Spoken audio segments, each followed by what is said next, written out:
अच्छा जी हजरात, welcome to first class of cap 6 MFA।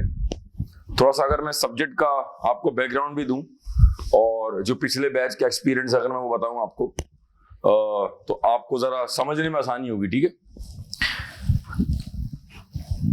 MFA का जो पेपर है जी, आवाज आ रही है? मैं स्टार्ट करता हूँ। ठीक है जी, बिस्मिल्लाहिर्रहमानिर्रहीम। ये MFA का पेपर है, ये बेसिकली इसका लास्ट जो अटेम्प्ट अभी हुआ है that was the first attempt, और बहुत सारी इसमें स्टूडेंट पर्सपेक्टिव से शुरू में कंफ्यूजन्स थी।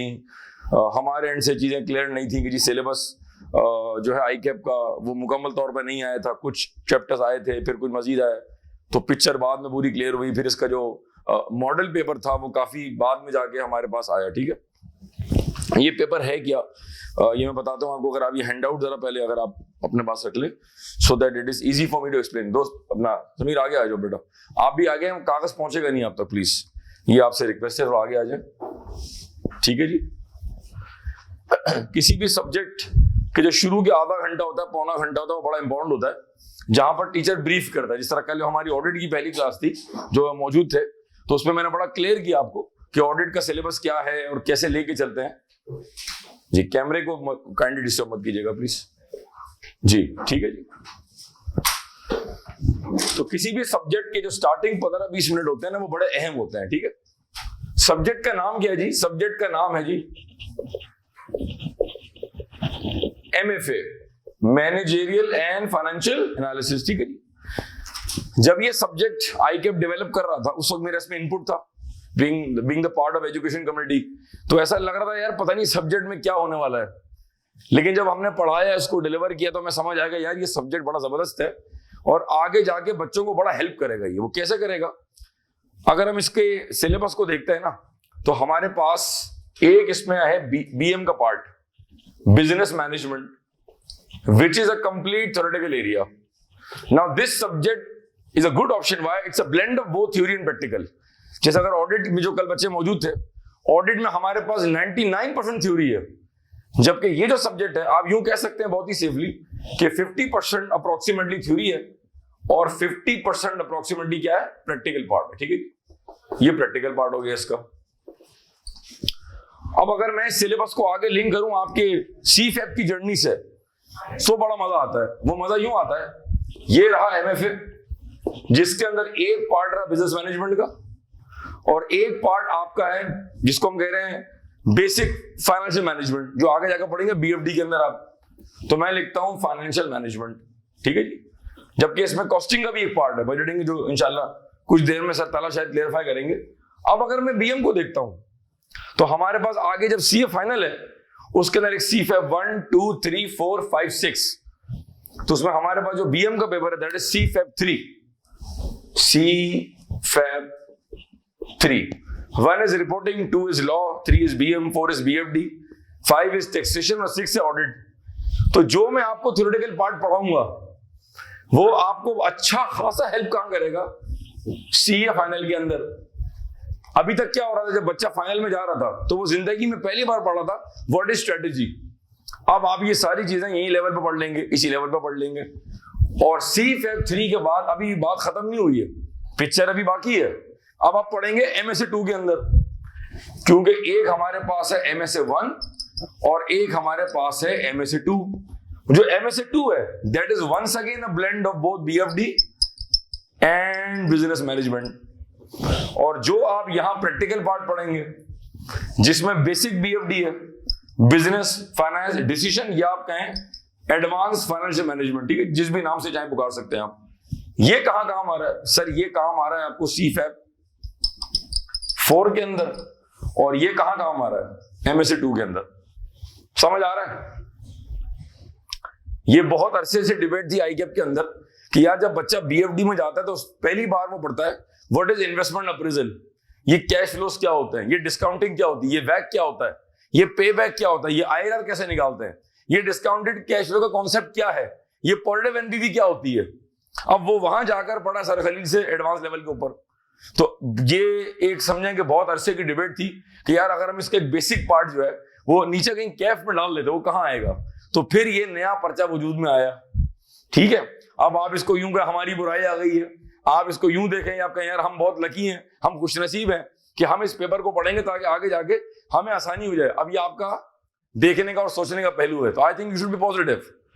तो basically BM will help you in CFAP 3 and MSA 2 this part, and this practical part is going to help you in where CFAP 4 and once again in MSA 2 BFD part। बात समझ आती है कुछ? ठीक है जी, ये तो मैंने आपको पेपर का थीम बता दिया। पेपर बहुत इंटरेस्टिंग है। अच्छा, अगर हम हैंडआउट पाएं जरा, तो जो एरिया मैं कवर करने जा रहा हूं आज, इसकी इंट्रोडक्शन क्लास है, तो जो एरिया मैं कवर कर रहा हूं थ्योरेटिकल का, अगर आप गौर से देखेंगे इसमें तकरीबन 9 चैप्टर्स हैं। ठीक है जी, 1 से लेकर 9 चैप्टर्स हैं। सब कुछ मैंने एक ही हैंडआउट में कवर कर लिया है। अगर मैं सिर्फ चैप्टर के नाम अगर पढ़ दूं आपके सामने, तो पहला वाला है पॉलिटिकल एनवायरनमेंट, सेकंड है economy in the business perspective, third is impact of social and legal environment, fourth है information and communication technology, fifth is technological disruption, sixth है कॉम्प्रिहेंसिव एग्जाम्पल। बेसिकली जो चैप्टर नंबर 6 है वो खुद एक chapter नहीं है, उसमें सारी एग्जाम्पल्स है, तो मैं इस चैप्टर नंबर 6 को चैप्टर मानता ही नहीं, तो मैं इसमें से 6 को क्रॉस आउट कर देता हूं। 7 आ रहा है competitive forces, 7 is internal analysis, और 8 है एथिक्स। ये जो चैप्टर नंबर 9 है जहां पे लिखा हुआ है एथिकल डिसीजंस, ये जो एथिकल डिसीजंस है मेरे प्यारे बच्चों, ये बेसिकली समझेंगे 50-60% वही है जो आप कैफ 8 में पढ़ रहे होंगे एथिक्स के अंदर। अब अगर मैं इसको ऑडिट से लिंक कर दूं, तो पुराना वाला कैफ 9 और नया वाला कैफ 8, इसमें जब मैं एथिक्स पढ़ा रहूंगा, जो कि दी मोस्ट इंटरेस्टिंग टॉपिक हमारे पूरे करिकुलम का है, तो ये जो एथिक्स है और ये जो एथिक्स है, ये समझे तकरीबन 50-65% सेम है, कुछ चीजें नहीं होंगी। इसका मतलब ये भी आसान हो गया। अब 9 चैप्टर में से एक तो निकाल दिया, कितने बचे? 8 में से एक तो कॉमन हो गया, कितने बचे? 7। तो टोटल गेम कितनी है? 7 चैप्टर्स की है। समझ आ रही मेरी बात?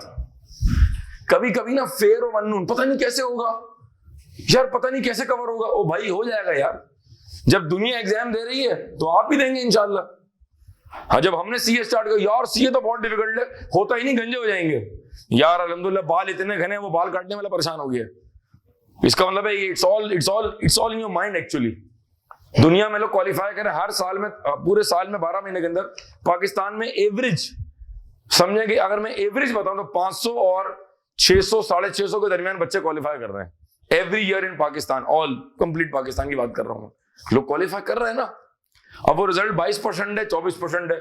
आप एक फील्ड में आ चुके हैं, समंदर में आप कूद चुके हैं, अब आपके पास बैकआउट आने का ऑप्शन नहीं है। सर मेरी थ्योरी कमजोर है, मेक इट स्ट्रॉन्ग।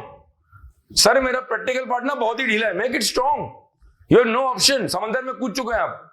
अब आप बोले जी मुझे शार्क से डर लगता है और केचवा देख के तो मुझे वॉमिट हो जाती है। अब तू केचवा भी देखेगा, शार्क भी देखेगा, और अगर इन दोनों से बच जाएगा तो जेलीफिश आ जाएगी। तुम्हारे पास वापसी का कोई रास्ता, कोई ऑप्शन नहीं है। यहां पर दोनों बच्चों का इम्तिहान है, एक वो जिसकी थ्योरी बहुत अच्छी है और एक वो जिसका प्रैक्टिकल बहुत स्ट्रॉन्ग है। मैं कहता हूं यार, आप पेपर में जब इंटरेस्ट लेते हैं ना, and when you start to love the subject, you start to enjoy it, things become very very easy. जो थ्योरी का पार्ट है उसमें हम अपनी पूरी जान मारेंगे इंशाल्लाह। जो पिछले बच्चों ने पढ़ा था, ज़ाहिर है हमारा भी लर्निंग कब आएगा। पहला बैच था, I have been teaching audit for the past 24 years. Theory पढ़ा के ऑडिट आप मुझे आधी रात को उठा दें, रात के 4 बजे, सर ऑडिट रिपोर्ट शुरू कर दें, आप यकीन करें मैं शुरू हो जाऊंगा। को पढ़ा के 240 या 245 batch, it's been a long journey. तो बच्चों के लिए भी यहाँ भी लर्निंग कब आएगा। हमारा सेकंड बैच है, लेकिन बहरहाल थ्योरी पढ़ाना चुके इतने अरसे से पढ़ा रहे हैं, तो it should be a piece of cake. हाँ, कुछ कॉन्सेप्ट्स हैं जो आपको किस तरह कम्युनिकेट करने हैं, बच्चों की तरह कैसे बताना है, वो हमारा काम है। And I would like to share this on air. इस सब्जेक्ट को पढ़ाने के लिए हमारे पास जो आईकेप का करिकुलम है वो मैं आपसे शेयर करता हूं। मतलब मेरे ख्याल में मैंने कोई 3 महीने के अंदर 18 से 20 किताबें मैंने खरीदी हैं वर्ल्ड वाइड बीएम की, just to deliver my best. ACCA का, एसबीएल का पेपर, पुराना वाला P3 का पेपर, सीए फाइनल का बीएम का पेपर, सिमा का मैनेजमेंट का पेपर, आईसीडब्ल्यू का मैनेजमेंट का पेपर, जितने ऑथर्स मुझे मिले ना वो मैंने परचेज किए। यार जब मैं 15-20 चीजें देख के जाऊंगा, जब मुझे अच्छा कंटेंट मिलेगा तो मैं इतनी बेहतरीन समरी बनाऊं कि बच्चा बोले यार सर आपने पीस ऑफ केक कर दिया। तो पिछले बच्चों का फीडबैक बहुत अच्छा था, दे वर वेरी हैप्पी। फिर इसमें एमसीक्यूज भी हैं। तो लास्ट जो पहला बैच था, जब उसमें इतना इंटरेस्ट डेवलप हो गया हमारा भी और बच्चों का भी, तो इंशाल्लाह ये सेकंड बैच है, तो जाहिर है I think it should be more easy for all of you. ठीक है जी, तो ये मैंने आपको चैप्टर्स का बताया। अब अगर मैं पेपर पैटर्न की बात करूं तो अगर पेपर पैटर्न देखें बड़ा इंटरेस्टिंग है। इसमें 2 सेक्शंस हैं, एक सेक्शन ए है और एक इसमें सेक्शन बी है। दोस्त आप आगे आ जाए, मेरी रिक्वेस्ट है आप भी आगे आ जाए प्लीज। ये जब दूर दूर बैठते हैं इससे फासले बढ़ जाते हैं, दिलों को नजदीक करें अपने। जी आगे आ जाए, हम थोड़ी पत्थर मारेंगे आपको इंशाल्लाह। हाँ जो कैमरे में वो आराम से बैठे हुए हैं, वो कह रहे हैं जो उखाड़ना उखाड़ लो, हम तो दूर हैं तुमसे। ठीक है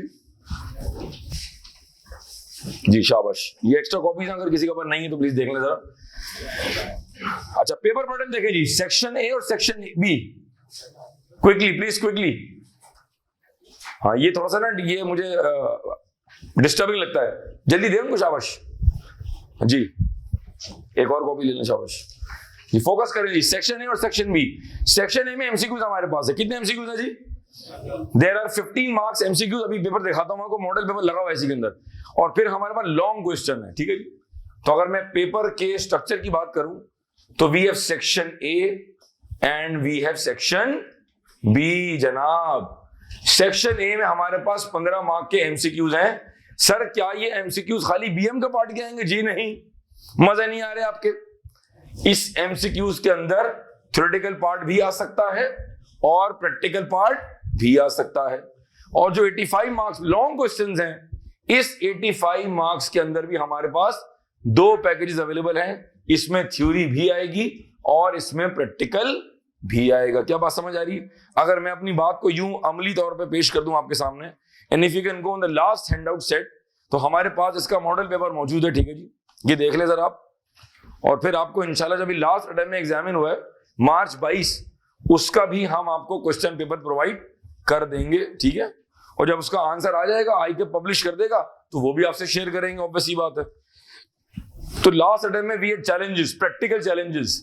मॉडल पेपर बहुत लेट आया, कोई पेपर आईकेएम ने एग्जामिन नहीं किया था, अब मॉडल पेपर भी मौजूद है, क्वेश्चन पेपर भी आ चुका है, उसका आंसर भी आ जाएगा इंशाल्लाह। तो things would be in a good shape. Attempt all 10 questions. ठीक है जी, सेक्शन ए हमारे पास आ रहा है, select the most appropriate answer from the options available for each of the following multiple choice question. जनाब अगर आप पहला वाला पार्ट देखें, अभी मैं सिर्फ एक क्विक गो थ्रू करा रहा हूं। ठीक है ना, ऑडिट में कहते हैं वॉक थ्रू टेस्ट, हल्का हल्का सा मैं आपको तारुफ करा रहा हूं उसका। जो 1 है उसका ताल्लुक बीएम के पोर्शन से है, जो 2nd है उसका ताल्लुक भी बीएम से है, जो 3rd है उसका ताल्लुक प्रैक्टिकल सरतला शाहिद के पोर्शन से है। नंबर 4 अगर मैं देखूं, नंबर 4, 5, 6, 7, 8, 9, 10, 11, सिवाय ये जो नंबर 11 है ट्रैकिंग एम्प्लॉय, ये इसका ताल्लुक बीएम से है, और आखिरी वाले का ताल्लुक भी बीएफडी वाले पोर्शन से है, जहां लिखा हुआ है CAPM capital acid pricing model. ये आपका सेक्शन खत्म हो गया। तो अगर किसी को एमसीक्यूज के नाम से मौत आ रही है, ये कैसे होगा सर मैं नहीं कर सकता, मैं नहीं करूंगी, मुझसे नहीं होगा, हो जाएगा, तुझसे हो जाएगा। 15 मार्क्स हैं। एक मिसाल दे रहा हूं मैं, एक मिसाल दे रहा हूं। अगर इसमें तुमने 7 या 8 नंबर भी ले लिए, कितने नंबर? जवाब दे, बात तो करें भाई। और बाकी अगर आपने यहां से कवर कर लिए तो आपका पर्चा निकल जाएगा। अब आपके जहन में ना खुन्नस बैठा हुआ है, अगर एक भी गलत हो गया, उस एक नंबर के चक्कर में आप क्या करेंगे? 99 मार्क्स को अफेक्ट कर देंगे। ये स्टूडेंट की साइकी है, उसकी नजर एक सवाल में पड़ी नहीं, ये सारे जज्बात उसके अंदर चल रहे हैं, और ऐसी चीखों की आवाज आ रही है जो उसके अंदर है, अगर कोई सुन ले उसका तो दिल ही बंद हो जाए। अब उस एक नंबर को पकौड़ा बना दिया उसने, पूरे पेपर की उसने ऐसी की तैसी कर दी। ओ भाई 1 मार्क्स, मूव ऑन। कितने पासिंग मार्क्स हैं आपके? कितने मार्क्स पे पास हो जाएंगे आप? 50। लेकिन नहीं, ये प्रैक्टिस कराना मुश्किल काम है। ये टीचर का काम है, वो हर क्लास में बताया बच्चे को, भाई 50 50 50 50, देख 50 लेने तुझसे, कैप 1 से लेकर तूने 50 मार्क्स लेने भाई। लेकिन नहीं, उसकी मेंटल साइकी बनी हुई, देखा 2 नंबर नहीं आ रहे मुझे, उस चक्कर में उसने अपने एग्जाम के 20 मिनट जाया कर दिए। नहीं आ रहा, मूव ऑन, आगे चले। अब आए सेक्शन नंबर हमारे पास बी। अगर हम बी देखें तो हमारे पास क्वेश्चन नंबर 2, ये जो है हमारे पास बीएम का पार्ट है, लिखा हुआ by using Boston consulting group matrix, जिसको बोलते हैं बीसीजे मैट्रिक्स। जो बच्चे ए लेवल्स करके आ रहे हैं, और जहां आपने अगर आपने बीएस पढ़ा हुआ है तो ये मॉडल ऑलरेडी ए लेवल्स का बच्चा कवर कर चुका होता। बहरहाल मैं सिर्फ आपकी नॉलेज के लिए बता रहा हूं। Question number 3, perform PESTEL analysis. तो 6 और 8 14 नंबर ये, और 9 नंबर ये, कितने हो गए? 14 और 9 कितने होगा भाई? ये नंबर आपके बीएम के हो गए। अब अगर मैं आगे चलूं तो फिर हमारे पास क्वेश्चन नंबर 4, सवाल का नाम है जेमल आर्यन। जो बच्चे लाइव लेक्चर देख रहे हैं जूम के ऊपर, मैं पिछले जो हमारा मॉडल पेपर है जो लास्ट अटेम्प्ट में आया था, मैं उसको डिस्कस कर रहा हूं, ठीक है जी। ये आपको हैंडआउट एलएमएस पर मिल जाएगा, तो आपने घबराना नहीं, ठीक है जी। Question number 4 is of 7 marks. इसका ताल्लुक भी किस पोर्शन से है? इसका ताल्लुक भी इसी पोर्शन से है। अब आप जरा मार्क्स देख लें कितने आए। अब question number 5 10 marks, question number 6 8 marks, question number 7 is of 11 and 3 14 marks, question number 8 is of 6 marks, question number 9 वैग निकालना है 6 marks, और question number 10 is of forex। ये सवाल भी 11 मार्क्स का प्रैक्टिकल पार्ट से आया है। क्या मेरी बात समझ आ रही है? सर वो सब तो ठीक है, अगर हमें ग्रिड बता दें आप, तो ग्रिड भी हैंडआउट में मौजूद है, कंप्लीट पैकेज के साथ आपके सामने उतरे हुए।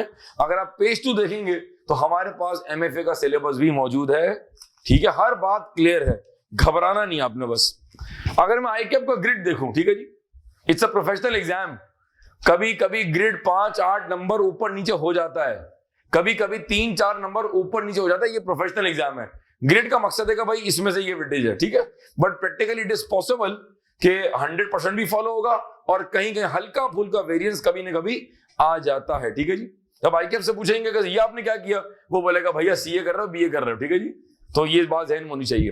अब अगर मैं अपना पार्ट देखूं जो बीएम का पार्ट है, दैट इज मैनेजरियल एनालिसिस, तो टीचिंग आवर्स छोड़ दें आप, ठीक है ना। हम इससे थोड़ा इत्तेफाक नहीं करते, बहरहाल हम इसको डिस्काउंटेड आवर्स दिए हुए, इसमें आप 15-20 घंटे ऐड ही कर लेंगे बहरहाल। तो वेटेज बन गई इस एरिया की तकरीबन 35 to 45%, ठीक है जी। तो अप्रोक्सीमेट मैंने क्या कहा था 50%, मैंने वो सेफ्टी स्टॉक इसमें ऐड कर दिए, ठीक है जी। तो तकरीबन 45 से 50% जो है वो किसका पोर्शन है? बीएम का पोर्शन है। उसके बाद B part is what? Financial analysis and risk management, which is 30 to 45%। And then we have a part of costing, जो कि आप कैफ 3 में पढ़ के आ रहे होंगे या पढ़ चुके होंगे, या कैफ 3 साथ दे रहे होंगे। दोनों सूरतों में आपको आसानी होगी, और अगर नहीं पढ़ा हुआ तो इंशाल्लाह आपको यहां पर इसी क्लास में समझा दिया जाएगा, चीते बन जाएंगे आप। Budgeting and projection is of 20 to 25%, 25 marks. ये है हमारे पास एमएफए के पेपर का ग्रिड। अब इसके अलावा दुनिया में अगर कोई और बातें कर रहा है, वो सारी बातें नल एंड वर्ड होंगी। अगर किसी ने कहा जी वो फला जी कह रहे हैं जी बीएम का पोर्शन तो 70% आएगा, नहीं पॉसिबल है। अगर कोई कह रहा है जी वो मैंने सुना, मुझे ख्वाब में बाबा जी आए थे, वो कह रहे हैं जी पूरा पर्चा प्रैक्टिकल आएगा, आप भी 2 नंबर है और बाबा जी भी 2 नंबर थे, झूठा ख्वाब सुना रहे हैं आप, कुछ भी नहीं होगा। जो यहां दिया हुआ मैंने कहा ना विद माइनर वेरिएंस 4-5 नंबर यहां वहां मैक्सिमम ये पॉसिबल है। अब जो नीचे कंटेंट दिया हुआ है उसको तफसील में हम देखेंगे इंशाल्लाह। और मजे की बात पता है क्या है, अगर मैं हल्का सा आपको एक जिक्र कर दूं, पहले मैं इसके बाद फिर सर तला को इनवाइट करूंगा, वो जरा सा प्रैक्टिकल पार्ट इंशाल्लाह अपना एक्सप्लेन कर देंगे ताकि बड़ी क्लैरिटी आ जाए। Lot of people have this in mind, यार ये थ्योरी तो ना मैं जैसे तैसे कर ही लूंगा, ये थ्योरी ना मुझे मैट्रिक से तंग कर रही है, आज तक तंग कर रही है। तेरा भाई है ना वो इसमें ग्रिप करेगा, तेरा भाई ये कर लेगा, अपने आप से बातें कर रहे हैं, तेरा भाई मेरा भाई। पहले मुझे बता कि तेरा भाई अगर ये सिर्फ करके जा रहा है, और अगर तेरे भाई का पर्चा वहां मुश्किल आ गया तो आईकेप तो तेरा भाई नहीं है। तो और अगर तूने इसमें से 25 नंबर ले लिए, मिसाल ले रहा हूं मैं, और अगर तू यहाँ क्लीन बोल्ड हो गया तो तेरा भाई वापिस आके पढ़ रहा होगा अपने भाई के साथ। तो ये स्टेटमेंट देना कि जी मैं थ्योरी में संभाल लूंगा, वो तो हो ही जाएगा। मुझे कुछ जुमले बच्चों के याद आ रहे हैं, वो चैप्टर है वो तो हो ही जाएगा, वो मैं देख लूंगा। तीसरा वो मेरी मोटी मोटी बातें ज़हन में, अगला चैप्टर वो मैंने देखा नहीं है, अगला मैं क्लास में नहीं गया था, तूने किया है, संभाल लूंगा। वो भाई कॉन्फिडेंस तो चेक करें आप, चौड़े एकदम, ये मरवा देगा आपको, ये मरवा देगा आपको। ये जो ओवर चौड़ापन जिसको बोलते हैं ना, ओवर ऑप्टिमिस्टिक, ये खतरनाक है। अब आप गोल्ड मेडलिस्ट रह चुके हैं, आप जिस भी बैकग्राउंड से आ रहे हैं, देखें ये कैफ 6 है, दिस इज चार्टर्ड अकाउंटेंसी। यहां पर भी ग्रिप जरूरी है मेरा बच्चा, और यहां पर भी ग्रिप जरूरी है। तो ये जहन में रख कि तूने आधे मार्क्स यहां से निकालने और तूने आधे नंबर यहां से निकाल के अपना पर्चा फर्स्ट अटेम्प्ट में आपने पास करना। अब मजे की बात सुनिए आप, सरप्राइज पैकेज क्या है इसके अंदर। मैं थोड़ी देर में 15-20 मिनट के बाद I will start from the word strategy. अगर मैं आपको आईकेएफ की बुकलेट दिखाऊं जिसमें बीएम का पोर्शन है, तो थोड़ा सा मैं चूंकि लाइव जा रहा हूं तो मैं जज्बात जरा संभाल के अदा करूंगा अपने, ठीक है जी, और ज्यादा खतरनाक बातें नहीं करूंगा। फिर जब ये बंद करेंगे फिर एंड में जरा बताएंगे, खुल के जज्बात बताएंगे। तो जो बच्चे एलएमएस पे देख रहे हैं, देखे जी माजरत, ये तो होगा। अब इसमें जो ये 10 चैप्टर्स हैं, 9 चैप्टर्स 1 से लेके, if I start from chapter number 1, let me be very blunt and I am a blunt person. Chapter 1 में दिया हुआ political environment. If I start from chapter number 1, even if I start from chapter number 2, even if I start from chapter number 3 और any chapter, आपको एक लफ्ज समझ नहीं आएगा, क्योंकि शुरू के जो 5 चैप्टर्स हैं, 1, 2, 3, 4 और 5th है टेक्नोलॉजी, ये 5 चैप्टर्स का पीछे एक बैकग्राउंड है जो मैं 20 मिनट में बताऊंगा कि ये 5 चैप्टर्स कहां से आ रहे हैं। और ये 5 चैप्टर्स एक ही बिजनेस मॉडल के हैं। नाम है उसका पेस्टल मॉडल। Pastel, PESTEL। अभी बताया नहीं है, सिर्फ ऐसी टीजर दे रहा हूं, हल्का सा छेड़ रहा हूं आपको। कहो political environment, economic environment, social and cultural. नाश्ता करके आए आप लोग? लग नहीं रहा भाई। टेक्नोलॉजिकल, इकोलॉजिकल, यानी कि एनवायरमेंटल फैक्टर्स। अब chapter number 1 is political, chapter 2 is economical, chapter 3 is social and cultural, chapter 4 is IT और चैप्टर 5 इज हमारे पास है 4 इज आईटी, 4 और 5 दोनों आईटी के हैं। इसका मतलब है कि पूरा मॉडल इन चैप्टर्स में कवर हो गया। तो अगर 7 चैप्टर्स हैं तो 7 में से हमारे पास 4, ये 5 चैप्टर किसके हैं? पेस्टल के हैं। बाकी कितने बचे? 2, और एक तो एथिक्स है। तो सब्जेक्ट को ग्रिप करना आसान है। मेरी बात समझ आ रही है? तो इफ आई स्टार्ट में सिर्फ आपको क्लेरिफाई कर रहा हूं, ये थ्योरी के टीचर का मामला सबसे सेंसिटिव होता है। वो क्या पढ़ा रहा है, कहां से पढ़ा रहा है, कहां से शुरू कर रहा है, it's very important. For example, जो ऑडिट पढ़ के आ रहे हैं, ऑडिट पढ़ रहे हैं, टीचर पहली क्लास में भरमबाजी शुरू कर दी, ऑडिट रिपोर्ट। अबे भाई, बच्चे को ऑडिट का लफ्ज नहीं पता, उसको रीजनेबल एश्योरेंस नहीं पता, उसको जजमेंट नहीं पता, उसको स्केप्टिसिज्म नहीं पता, उसको स्कोप नहीं पता, तू रिपोर्ट पढ़ा रहा है। भाई भरमबाजी नहीं करनी है, उसको ग्रिप करानी है। तो भरमबाजी करने के लिए बड़ा आसान है जी। मैं ऐसा टॉपिक उठाऊंगा जो मेरा फेवरेट होगा, आप बोलेंगे यार क्या लेवल है। मेरा लेवल तो है, आपका कहां चला जाएगा? 0 पे चला जाएगा। तो अब ये 4 चैप्टर्स जो हैं, 5 चैप्टर्स, ये शुरू कहां से होंगे? That is called strategy. हम will start today from the word strategy. Strategy के अंदर फिर आएगा हमारे पास कि एक होता है कॉर्पोरेट स्ट्रेटेजी, एक होता है बिजनेस स्ट्रेटेजी, एक होता है ऑपरेशन स्ट्रेटेजी। फिर वहां से हम आगे चलेंगे, 2 किलोमीटर और आगे चलेंगे तो हमारे पास आएगा स्ट्रेटेजिक मैनेजमेंट। उसमें 3 वर्ड्स आएंगे, स्ट्रेटेजिक एनालिसिस, स्ट्रेटेजिक चॉइस और इंप्लीमेंटेशन। और स्ट्रेटेजिक चॉइस के अंदर से ये निकलेगा आपका, सॉरी, स्ट्रेटेजिक एनालिसिस से निकलेगा आपका पेस्टल मॉडल, जिसका पहला P is your chapter number 1। मेरी बात समझ आ रही है? तो नाजुक सूरत हाल है, कैसे लेके चलेंगे, समरीज देंगे, क्या देंगे। ये जो किताब का कंटेंट है, बस 2 मिनट और फिर मैं सर तला को इन्वाइट करूंगा। ये जो इसके 9 चैप्टर्स हैं, ये बुकलेट है, ये आईकैप का टेक्स्ट बुक है। ये आपको ना देखने की जरूरत है ना पढ़ने की जरूरत है। ऑब्वियसली जब देखेंगे तो पढ़ेंगे कैसे ही है। ये आपने देखना ही नहीं है, क्योंकि मैंने इसी को बेस बना के जो समरीज हैं वो मैंने अपने तमाम नोट्स में प्रोवाइड कर दी हैं, जिसमें उन 19 किताबों का, 20 किताबों का जबरदस्त कंटेंट शामिल है। और फिर पेपर से 15 डेज पहले मैं आपको दूंगा समरीज और इसके माइंड मैप्स। सब्जेक्ट आपके कदमों में। बाबा जी कुछ और कहते हैं, वो कहते हैं आशिक कदमों में, हम क्या कह रहे हैं? MFA कदमों में। क्या मेरी बात समझ आ रही है? तो अब सिंपल हो गया कि कंटेंट कौन सा है जो सर साजिद क्लास में दे रहे हैं, उसके अलावा कोई और किताब, कोई रेफरेंस बुक, कोई फलान.com, कोई ये .com जरूरत नहीं। सिर्फ एक ही काम करना है, sajid.com। क्या मेरी बात समझ आ रही है? ठीक है जी। तो ये जरा नोटिंग कर लें अगर आप फटाफट, जो आपको समझ आया, जो बात आपको क्लियर हुई इसके अंदर, ये मैंने बता दिया आपको। इसमें कोई सवाल यहाँ तक? कोई सवाल यहाँ तक? ठीक है जी। तो सर तला को अगर हम इन्वाइट कर लें। ठीक है जी। जी सवाल।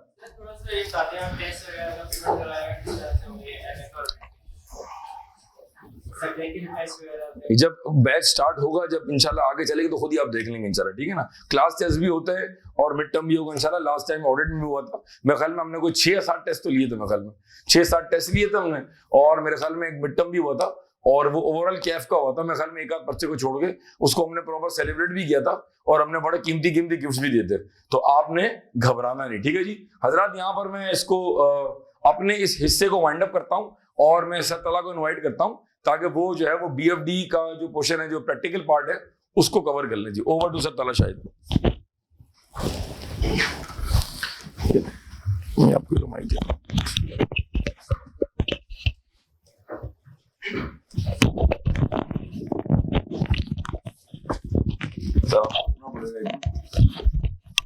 खुफिया मामला थे।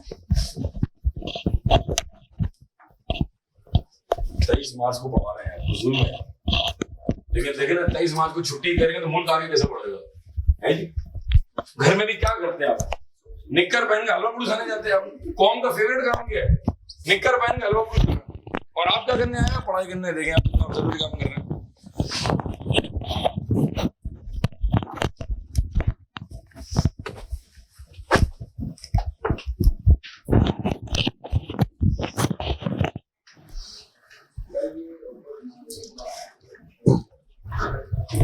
जी भाई ऑनलाइन वाला आवाज आ रही है। अस्सलाम वालेकुम जनाब।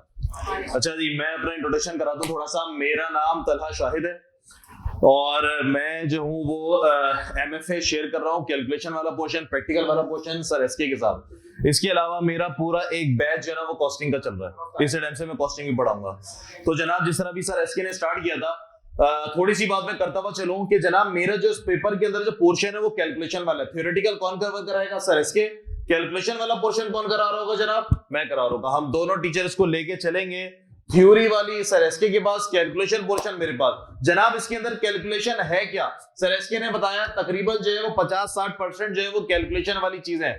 सर कैलकुलेशन कौन सी है, कैलकुलेशन कौन सी है, इन्होंने 25%, 25% जो है वो कॉस्टिंग का पोर्शन डाला है। यानी कि एग्जाम में तुम्हें 25 मार्क्स की कॉस्टिंग का पोर्शन मिलेगा, जो तुम्हें पहले कैफ 8 के अंदर नजर आता था। सर कौन से थे वो टॉपिक्स, भाई कौन से थे वो टॉपिक्स। सर एक टॉपिक था उसके अंदर इन्वेस्टमेंट अप्रेजल का, एक टॉपिक था उसके अंदर बजटिंग का, सर एक टॉपिक था उसके अंदर वर्किंग कैपिटल का। ये तकरीबन तुम्हारे एग्जाम में 25 मार्क्स का नजर आएगा। सर 25 मार्क्स से क्या मुराद, एक अटेम्प्ट हमारी गुजर चुकी है, 25 मार्क्स से क्या मुराद। सर इसके आराम से 2 सवाल बन जाएंगे, इसके आराम से 2 सवाल बन जाएंगे। लास्ट अटेम्प्ट के अंदर उसने एक इन्वेस्टमेंट अप्रेजल से बनाया 15 मार्क्स का सवाल, और एक उसने वर्किंग कैपिटल से बना दिया। बजटिंग उसने छोड़ दिया। और मेरी प्रेडिक्शन ये है कि जनाब इस बार जनाब बजटिंग आएगा। ये सारे अंदाजे तुक्के होते हैं, पढ़ना हमने सारा का सारा खुद है, पढ़ना हमने सारा का सारा 100% है। तो हमारा सिलेबस में जो तीसरा पोर्शन है 25% वो हमारे इन 3 चैप्टर से कवर कर रहा है। अच्छा जी, इसके अलावा जो बी पोर्शन है मेरा, जिसको हम लोग BFD के नाम से कह रहे हैं,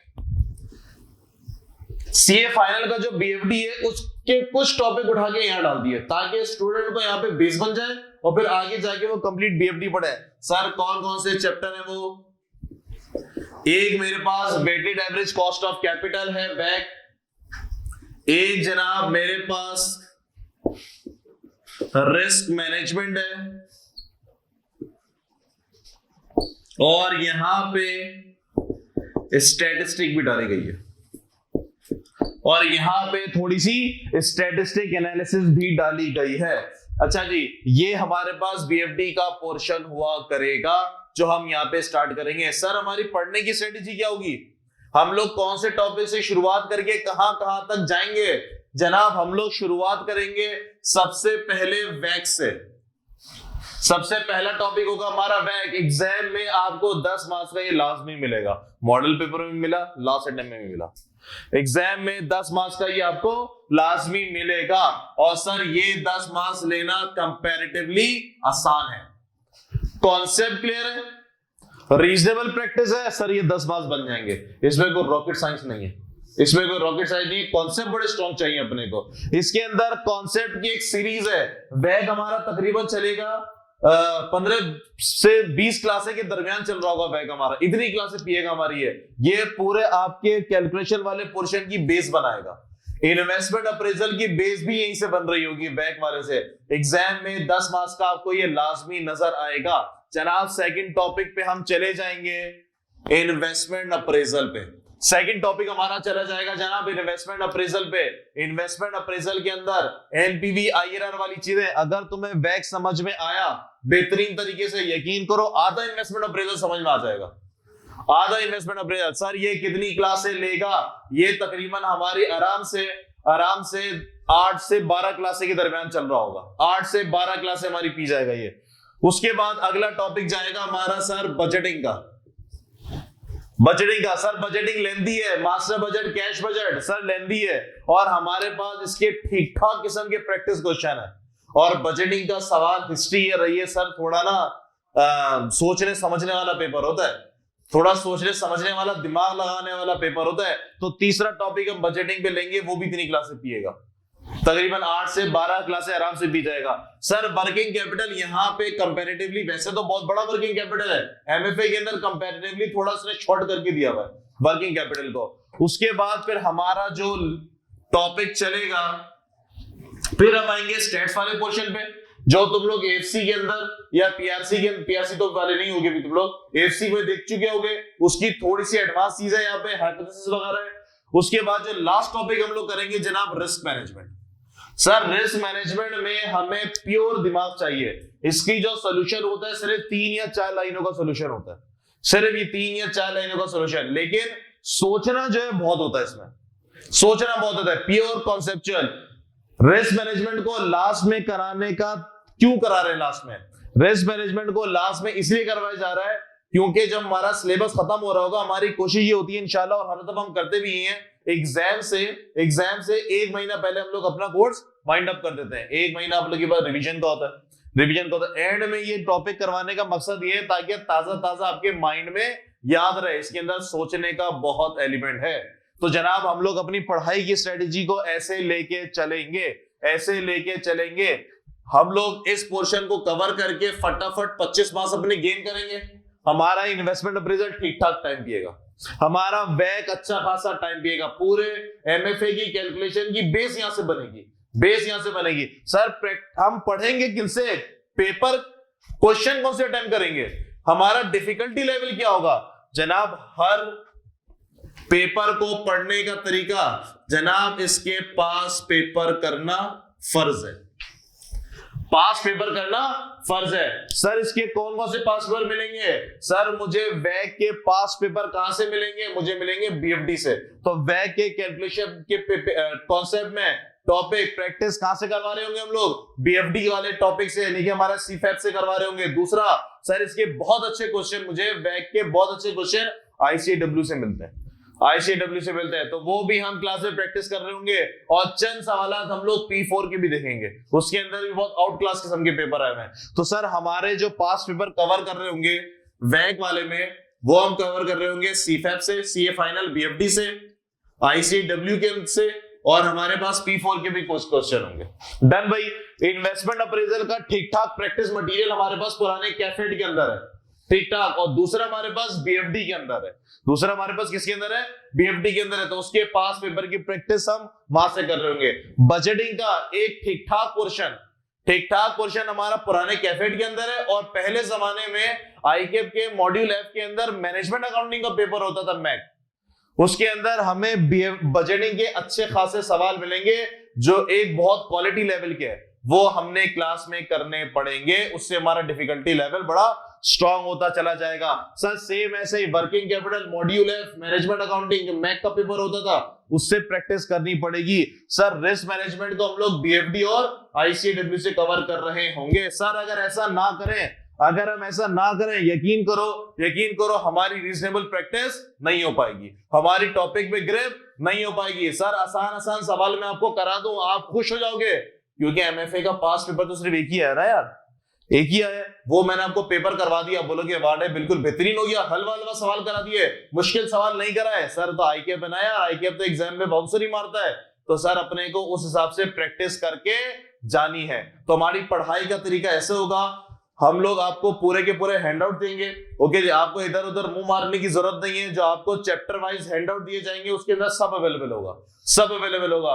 सोल्यूशन की मैं आपको सॉफ्ट कॉपी दे देता हूँ। सॉफ्ट सोल्यूशन की मैं आपको हार्ड इसलिए नहीं देता क्योंकि एक इंसानी फितरत है कि यार बच्चा आधा सवाल सॉल्व करेगा, सोल्यूशन देखने बैठ जाएगा। नहीं सर, ऐसा नहीं करेंगे। पूरा सवाल सॉल्व करोगे फिर जाके सोल्यूशन देखेंगे ताकि आपको आपकी गलती आइडेंटिफाई हो। सर टेस्ट का सिस्टम क्या होगा? सर टेस्ट का सिस्टम क्या होगा? सर टेस्ट के लिए मेरी कैलकुलेशन वाले पोर्शन के अंदर, सर कैलकुलेशन पोर्शन के अंदर मसला सारा ये होता है, स्टूडेंट बोलता है सर जितने भी डिफिकल्ट क्वेश्चन थे वो सारे हमने क्लास में किए। इसका मतलब सवालों को मैं एक नजर देख चुका हूं, घर जाके वो प्रैक्टिस करता हूं, सर 2 नजर मैंने देख ली है।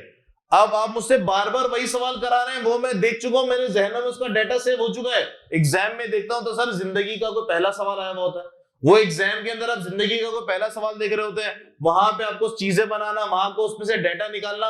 सर अपना माइंड तो उस हिसाब से बना ही नहीं है, तो कैलकुलेशन वाले पेपर के अंदर सर अपना माइंड उस तरह से भी तैयार करना है। सर ये माइंड कैसे तैयार होगा? जब मैं आप लोगों के टेस्ट लूंगा। सर टेस्ट के अंदर कोई भी सवाल आपका ऐसा नहीं दूंगा जो आप जिंदगी में पहले देख चुके होंगे। सारे सवाल नए होंगे और आईकेएफ के स्टैंडर्ड पे होंगे, आईकेएफ के स्टैंडर्ड पे होंगे। तब जाके हमारी अंडरस्टैंडिंग बढ़ेगी कि जनाब अगर जिंदगी में पहली दफा कोई सवाल देखा जाए और अपने पास टाइम पीरियड शॉर्ट होता है 3 घंटे का पेपर, और अगर मैं मार्क्स के हिसाब से पर मिनट लगाऊं तो 1.8 मिनट पर मार्क्स, उस पे सवाल को कैसे अटेम्प्ट किया जाए। तो सर अपने को वैसे भी तैयार होना है। बस मेरी आपसे गुजारिश ही है, मैं कुछ वादे कराता हूं अपनी पहली क्लास के अंदर। सर पहला वादा, क्लास मिस नहीं करेंगे। वादा करते हो भाई?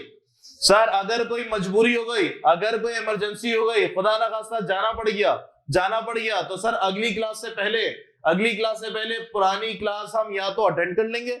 ओके जी, या तो हम अटेंड कर लेंगे। सर हमने बोला सर एलएमएस नहीं है, क्या करें? तो सर लैब में आके ले लें, लेकिन सर ये हम अपनी हैबिट नहीं बनाएंगे। सर दूसरा काम, हम क्लास में लेट नहीं आएंगे। सर क्लास में लेट आने का मतलब क्या होता है? आप लेट आए, जो इनिशियल कॉन्सेप्ट थे वो निकल गए, सर बेड़ा गर्क हो गया।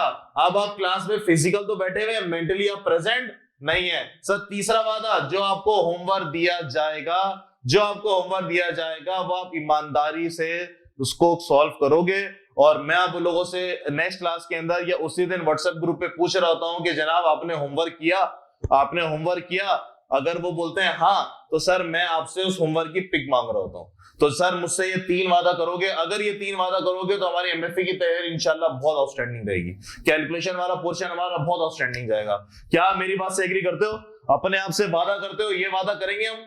सर अगर आप लेट आएंगे अगली क्लासों में तो मैं आपसे फिर वादा कराऊंगा, छोड़ूंगा नहीं, हर क्लास में वादा कराऊंगा लेट आने वाले से। क्या एग्री करते हो भाई? चले सर। अच्छा जी, कोई सवाल है तो मुझसे पूछे। सर एसके जो है वो अपना पोर्शन स्टार्ट करवाएंगे और फिर हमारी इंशाल्लाह मुलाकात आप लोगों से इसी वीक या अगले वीक से स्टार्ट हो जाएगी। सैटरडे से हमारी इंशाल्लाह वीक स्टार्ट होगी। अच्छा जी, इस बार जैसे हर दफा सवाल होता है यार, इंशाल्लाह संडे को मेरी क्लास नहीं होगी। ठीक है जी, इंशाल्लाह संडे फैमिली डे मनाएंगे। आधा फैमिली डे होगा, आधा पढ़ाई डे, घर पे बैठ के पढ़ाई करनी है। इनकी तो वैसी फैमिली नहीं ना। ठीक है जी, यानी कि फुल टाइम फिर घर पे बैठ के आपने सुकून से पढ़ाई करनी है। ठीक हो गया? आखिरी अशरे में एतकाफ में बैठे, सवाल जवाब। चले, अगर आप एतकाफ में बैठेंगे तो आपको स्पेशल अकोमोडेट किया जाएगा। स्पेशल अकोमोडेट करेंगे।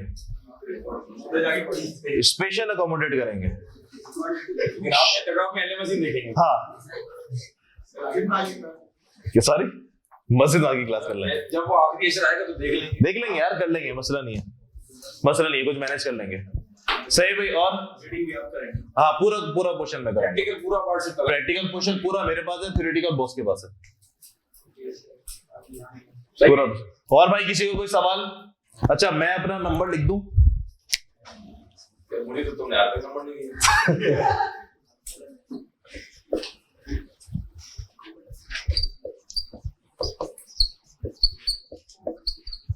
ये तो बंद नहीं बॉस, ये वाला ऑन स्टूडेंट, ये स्पेशल जो ना बच्चों को दिया जाते हैं। ठीक है भाई, कोई भी सवाल हो, कुछ भी हो, मुझे व्हाट्सएप कर देना। ठीक है जी, और थोड़ा सा टाइम देना। अगर मैं ट्रैवलिंग कर रहा हूँ, रास्ते में हूँ, तो फिर मैं रिप्लाई कर दूं। जो पुराने स्टूडेंट मेरे बैठे हैं तो यार मैं रिप्लाई करता हूँ। ठीक है जी। हाँ, अगर कोई सवाल हो फिर मैं बोलता हूँ भाई सवाल की वॉइस भेजोगे वो ज्यादा बेहतर है, उससे पता चलता है तुम्हारे दिमाग में चल क्या रहा है। और सवाल मेरे सामने नहीं होता उसकी पिक्चर खींच के भेज दिया करो। टेक्नोलॉजी हम लोग यूज करेंगे इंशाल्लाह। ठीक हो गया भाई? चले सर, किसी को कोई सवाल है तो पूछे ऑनलाइन वालों। हो गया भाई, वो 23 मार्च की परेड देख रहा हूं। दोबारा सवाल आया सर, मस्जिद में क्लास होगी? क्या होगी? मस्जिद में। ठीक है जी, तो इंशाल्लाह हम लोग सैटरडे से कंटिन्यू करेंगे अपनी क्लास। बाकी जो है वो सर एसके जो है वो स्टार्ट कर रहे हैं। ठीक है, okay boss. Thank you so much boss. जी हजरात, ऑनलाइन वाले दोस्त, क्या हम आपको दिख रहे हैं? क्या ये हसीन आदमी 28 साल का आपको दिख रहा है? जी बहुत शुक्र है जी। 28 साल मेरी एज है, अल्हम्दुलिल्लाह 29वां लग गया है। ठीक है जी।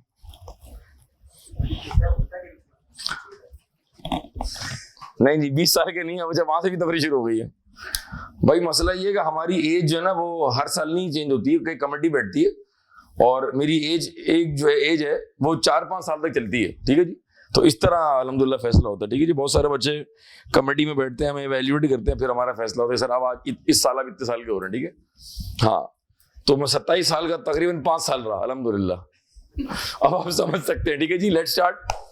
जोक्स अपार्ट, बोर्ड पर डायग्राम बना हुआ है। ठीक है जी, और अगर मैं आपके हैंडआउट के पेज नंबर 5 पे आऊं जरा, शाबाश, तो लेट्स स्टार्ट। और ये थोड़ा सा आ चुके पहली क्लास है, let's make it more interactive. ठीक है जी, अगर ये माइक दोस्त अगर आप पिक कर लें जी, ताकि बैंड डिस्टर्ब ना हो हमारी। जुमला लिखा हुआ है स्ट्रेटेजी। मैं शुरू करता हूं बात आपसे।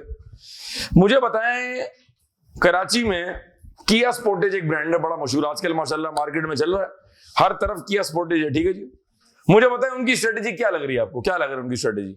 What is the strategy? Anyone? ये सब्जेक्ट है जहां आप बात करेंगे, ऑडिट में मैं बात कर रहा हूँ, लेकिन चूंकि इट्स मोर जर्नल तो आई वुड वांट के यू शुड टॉक। ठीक है जी। जी what is strategy? Kia Sportage की क्या स्ट्रेटेजी लग रही है? हजरात आप तो बात करें जी। करंट एसयूवी की जो मोनोपोली शुरू हो चुकी है पाकिस्तान में, जो हालात बड़े खराब है ना, कोविड के बाद हालात इतने खराब हो गए कि गाड़ियों की सेल बढ़ गई है। हालात इतने खराब है कि होंडा सिविक की डिलीवरी मार्च तक नहीं है। हालात इतने खराब है कि तमाम एसयूवीज बुक हो चुकी। क्या करें? हालात बहुत खराब है ना, मसले हैं भाई। जी जे डॉट की क्या स्ट्रेटेजी? जे डॉट, खवातीन जे डॉट, खादी सना सफीना, जी क्या स्ट्रेटेजी जे डॉट की? आपको क्या लग रहा है वो क्या करने जा रहे हैं? जी एमबीए की और बीबीए की जो क्लासेस में बच्चे बात करते हैं, हमारी क्लास में बच्चा खामोश रहता है। फिर लोग कहते हैं जी हमारे बच्चों की ग्रूमिंग कैसे होगी? हमारे बच्चों को चाहिए स्टील का स्केल, जोर से पढ़े उनको। कहां ये हम नहीं बता रहे, लेकिन होना चाहिए कुछ आपके साथ। जी डॉलर्स की क्या स्ट्रेटेजी लग रही है आपको? कैनवुड बताएं, इतने सारे ब्रांड्स हैं हमारे तरफ में। आईबी की क्या स्ट्रेटेजी? आईबीए, चले तालीमी इदारे की बात कर लेते हैं, one of the biggest branded in Pakistan. IBA, anybody? Monopoly maintain करे। और बताएं जी, और कोई ब्रांड ले जी। चले जी बात कर लेते हैं कबाबजीज, हैं जी, पूरी कौम वहीं जा रही है। अगर आप कबाबजीज न गए तो आपका आखिरत में क्या हाल होगा? आपसे सवाल ही पहला क्या होगा, आप कबाबजीज गए थे जी, तो पूरी कौम कहां जा रही है? कबाबजीज। क्या स्ट्रेटेजी उनकी? हल्के हो तुम लोग, बातें तो बड़ी बड़ी करता है खोखला अंदर से। जी स्ट्रेटेजी पूछ रहा हूं मैं, उनकी स्ट्रेटेजी क्या है? किस बिजनेस में? ट्रक बनाते हैं, बम बनाते हैं, शबे बारात के पटाखे बनाते हैं, जूते बना रहे, खाना तू काश तू कहता फूड बिजनेस में खाना बनाते हैं। अबे यार मतलब मुनासिब कर ले यार। हर कोई ब्रांडिंग पे जा रहा है। ठीक है, और बताएं जी। चलें जी, और सवाल आसान करते हैं। जो बच्चे लाइव में आप भी पार्टिसिपेट कर सकते हैं जी, आपका भी जवाब यहाँ आ जाएगा जी। आपकी अपनी जिंदगी में क्या स्ट्रेटेजी है? आप जी सबसे दिखने में मुनासिब आप ही लग रहे हैं, आप ही बताएं आपकी क्या स्ट्रेटेजी है, फिर आपसे सवाल करेंगे। ये होता है ना बंदे का अपना ड्रीम है, एनीथिंग। मैं चाह रहा हूं आप बोले, बात करें पहली क्लास में। आपकी क्या स्ट्रेटेजी है? बिजनेस करूंगा, आपकी क्या स्ट्रेटेजी है? मुझे लग रहा है आप कुछ बड़ा काम करेंगे जिंदगी में, छोटा काम करने नहीं आई आप, बड़ा काम करेंगे क्या हमें भी नहीं पता आज तक। जी एनी फ्लोक, आपकी अपनी पर्सनल क्या स्ट्रेटेजी है?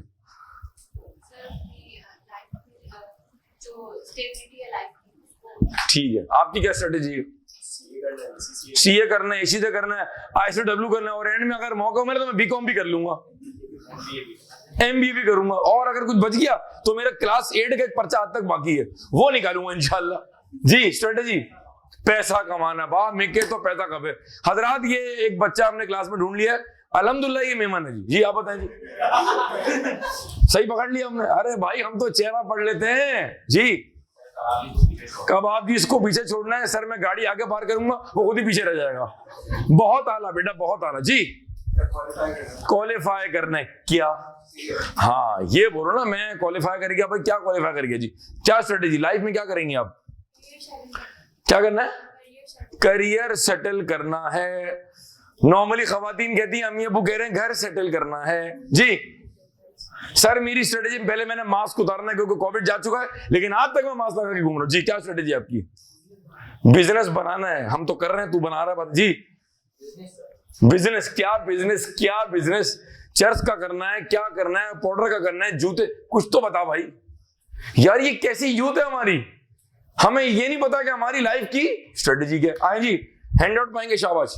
डीजे वाला भाई जरा आप हमारे साथ तावन करेंगे। अच्छा जरा बोर्ड पे चलते हैं जी, शाबाश जी। पूरी क्लास जरा हम आवाज हो गए, कहो स्ट्रेटेजी। पहले क्या पढ़ेंगे? अच्छा फिर क्या लिखा हुआ है? कहो 3 पार्ट्स हैं। There 3 types of planning.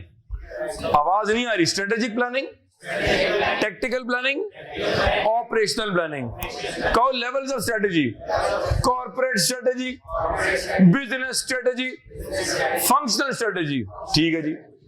यार हमारी कॉर्पोरेट स्ट्रेटेजी, ये एक दिन अचानक से किया स्पोर्टेज के जो सीईओ साहब हैं वो आके कहते हैं यार गाड़ियां तो बहुत बना ली, ख्वाब में बाबा जी आए थे, जूते बनाने का मूड हो रहा है। अब कल तक तू गाड़ियां बना रहा था, अब तू कह रहा है जूते बनाने, फिर कहेगा कल छतरियां बनानी है, फिर कहेगा मोमबत्ती बनानी। भाई तू ठीक है?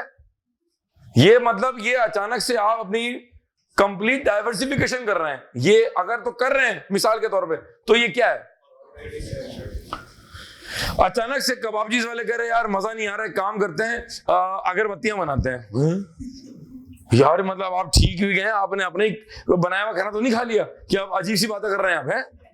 What is corporate strategy? कहो corporate strategy.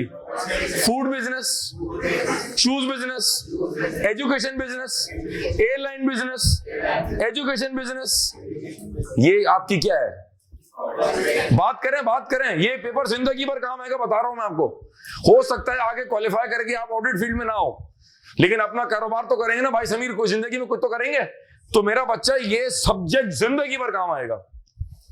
आज एक पान वाला डिसाइड कर रहा है कि यार मैं जूस भी साथ साथ बेचूंगा, and I am trying to open sodas. आजकल कराची में चूंकि महंगाई है तो सिर्फ सोडा बिक रहा है। अजीब सी बात है यार, जितना इस कौम ने कोविड में गोश्त खाया है, कसम खुदा की अंग्रेज तो पागल हो गए।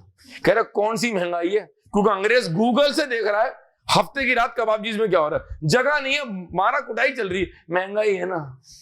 और बाहर गाड़ियां चेक कर लें, इक्का दुक्का दिखेगी आपको ऑल्टो, बाकी सारी गाड़ियां वीआईपी किस्म की। महंगाई ना, कोविड में बहुत बुरा हाल था लोगों का यार, इतना बुरा हाल था, लोगों ने जमीन खोद खोद के पैसे निकाले जो बरसों के जमा किए हुए थे भाई। तो अचानक से अगर मेरे मोहल्ले का जो है ना वो पान वाला कह रहा है सर साजिद, हालांकि मैं क्लास 7 में फेल हो चुका हूं, but I am planning to diversify, और मैं कल से आइसक्रीम और जूस बिजनेस में आ रहा हूं। ये पान वाले की क्या है? सर साजिद एकदम से जो है ना वो इतवार की रात जो है वो सुबह सो के उठे तो खलील भाई को फोन किया, सर मेरे ख्वाब में बाबा जी आए, लेट्स स्टार्ट फूड बिजनेस। मैं बाहर खोल रहा हूं, चाय शाय तो आ चुका है ब्रांड, अगर मैं चाय का आउटलेट खोलूंगा तो मेरा ब्रांड का नाम क्या होगा? ना रुक जब मैं बात करूंगा, सुनो चाय हो जाए भाई। मार्केट में क्या क्या अवेलेबल है? चाय शाय है, और क्या है जी?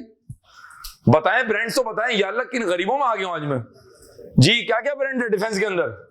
छोटू चाय वाला, अजीब सा चाय वाला, मास्क में चाय वाला, जो भी है।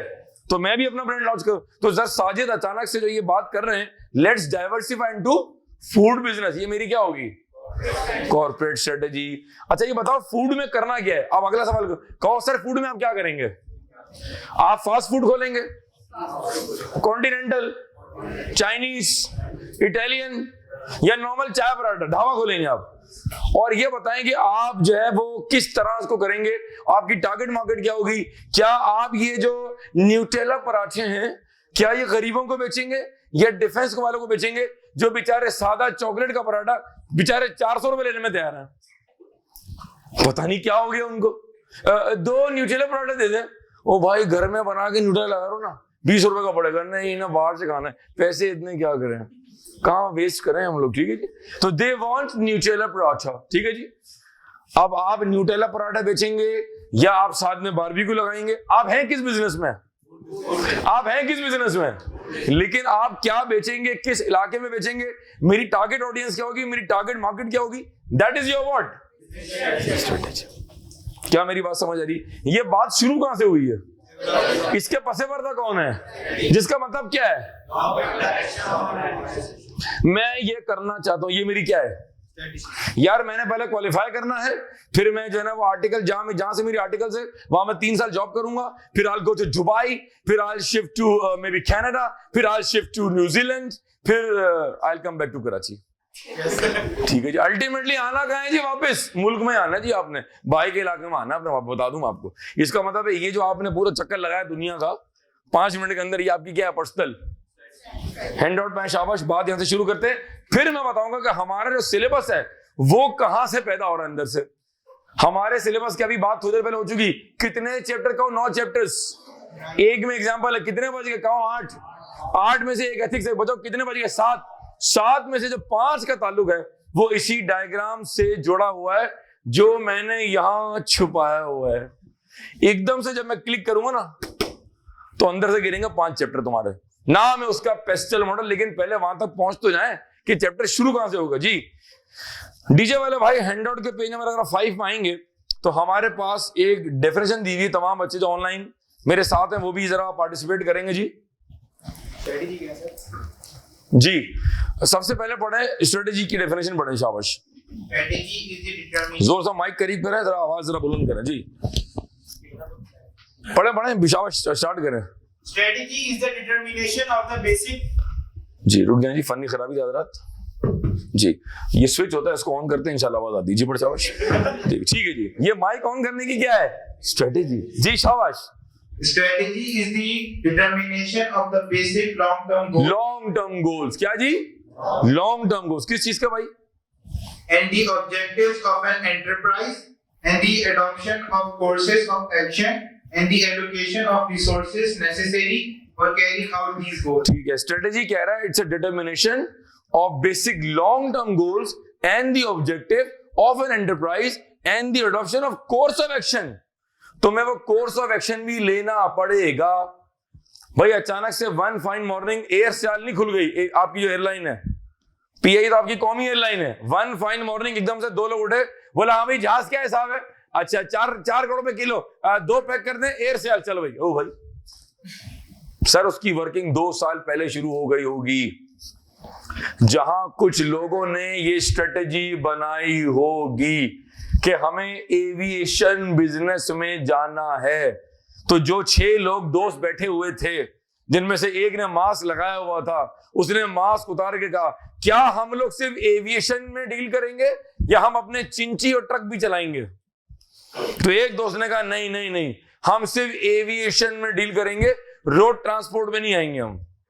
है दोनों कौन से business, transport, but business strategy क्या है, only aviation.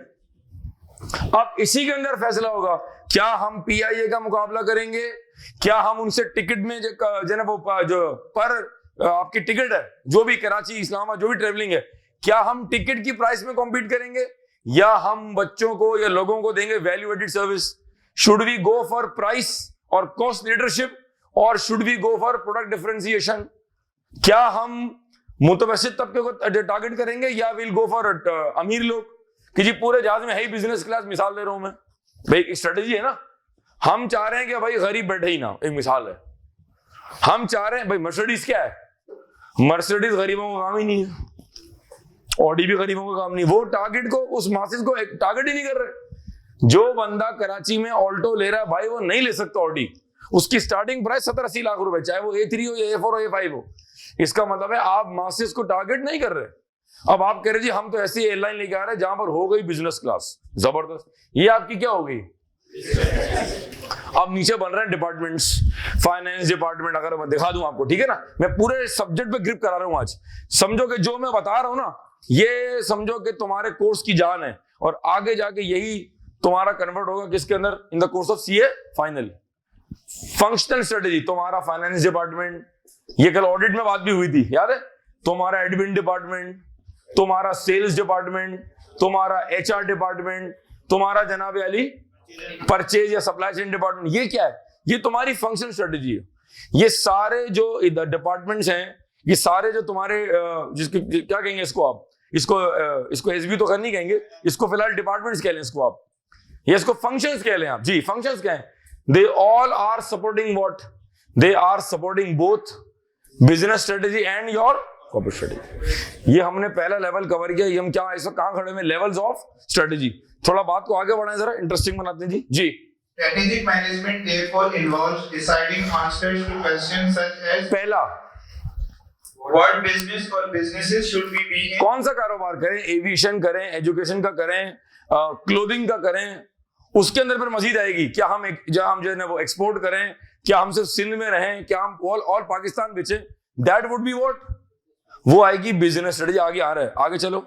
How can this business activity contribute to the competitive advantage of our enterprise? आगे चलो। एक दुनिया का बड़े मशहूर जो है वो जो हमारे बिजनेस मैनेजमेंट के जो स्कॉलर है, ड्रकर नाम है उनका, वो क्या डिफाइन करते हैं? Different definition.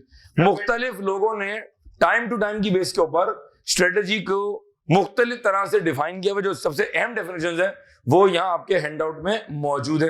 पढ़े वो क्या कह रहे हैं, ड्रकर साहब क्या कह रहे हैं? Drucker defines strategy as a pattern of activities that seek to achieve the objectives of the organization and adapt its scope, resources and operations to the environmental change in the long run. ठीक है, आगे बढ़ो थोड़ा सा। This definition is a bit more complex than in the previous one. It contains several elements. A strategy consists of organized activities. मैं चाह रहा हूं कि मैं कराची में नहीं बल्कि सिंध में नहीं बल्कि पाकिस्तान का नंबर 1 सीए का इंस्टीट्यूट बन जाऊं। तो ये एकदम से नहीं होगा। There will be series of activities. पहले पीआरसी स्टार्ट किया, फिर कैफ स्टार्ट किया, फाइनल स्टार्ट किया, लोगों की जो आर्टिकलशिप उसके मसले हल किए, इंटरव्यू की प्रिपरेशन करा रहे हैं आप। There are multiple activities. Best इदारा बनने के लिए कोई एक एक्टिविटी होगी या there will be series of activities? आगे चले सेकंड पॉइंट पे। हल्का हल्का सा ना मैं सब्जेक्ट खोल रहा हूं थोड़ा सा। जी, next. The purpose of these activities, the strategy is to achieve an objective. सारी एक्टिविटीज का फोकस क्या होगा? वो हासिल, वो असूल, वो ऑब्जेक्टिव। आप मेहनत कर रहे हैं, क्लास में आ रहे हैं, आप घर जाकर रिवाइज कर रहे हैं, लाइब्रेरी में पढ़ाई कर रहे हैं, ग्रुप स्टडी कर रहे हैं। At the end of the day आपका ऑब्जेक्टिव क्या है? To qualify. आगे चले। Strategy is long टर्म होगी। आगे। Formal strategic planning by large companies, for example, might cover 5 years or 10 years into the future, and for some companies even longer. जी, बड़ी बड़ी कंपनियां एक एक साल की प्लानिंग नहीं करती हैं, वो अगले 10 साल फोर्सी कर रही होती हैं। 10 साल बाद हमारे मुल्क में क्या रेवोल्यूशन आ जाएगा? 5 साल अभी आप अंदाजा लगाना। इस वक्त क्लास 7 और 8 का बच्चा तो खैर ज्यादा बता रहा हूं मैं, 3 और 4 का बच्चे के हाथ में सेलफोन है। आई वॉन्डर के अगले 5 साल बाद क्या होगा। आज अगर ये हाल है कि मतलब आप फौरन से देखें ना सोशल मीडिया की आंख कैसे लगती है। खाना बाद में शुरू करते हैं, पहले तस्वीर आ जाती है। हैविंग स्टेक विद 5 अदर्स, पूरा खानदान की पहले जलाते हैं आप, फिर खाना खाते हैं आप। सोशल मीडिया की पावर तो देखें आप। आज से 10 साल पहले सोचा था हमने कि हम किसी को बताएंगे कि हम खाना क्या खा रहे हैं। आजकल बड़ा ट्रेंड है ये, खाना सर्व हुआ, रुको रुको रुको रुको, कोई ना खाए भी, हाँ अब शुरू करो। बिस्मिल्लाह नहीं पढ़ रहे हैं, पहले तस्वीर खींच रही है उसकी। तो जस्ट वॉन्डर, सेल्फी खींचना, मूवी बनाना, कहां से कहां दुनिया पहुंच गई है। तो जो मोबाइल कंपनीज होंगी, क्या वो स्ट्रेटेजिक प्लानिंग में आज देख रही है, अगले 5 साल बाद देख रही है? वो चेक करें ना आप।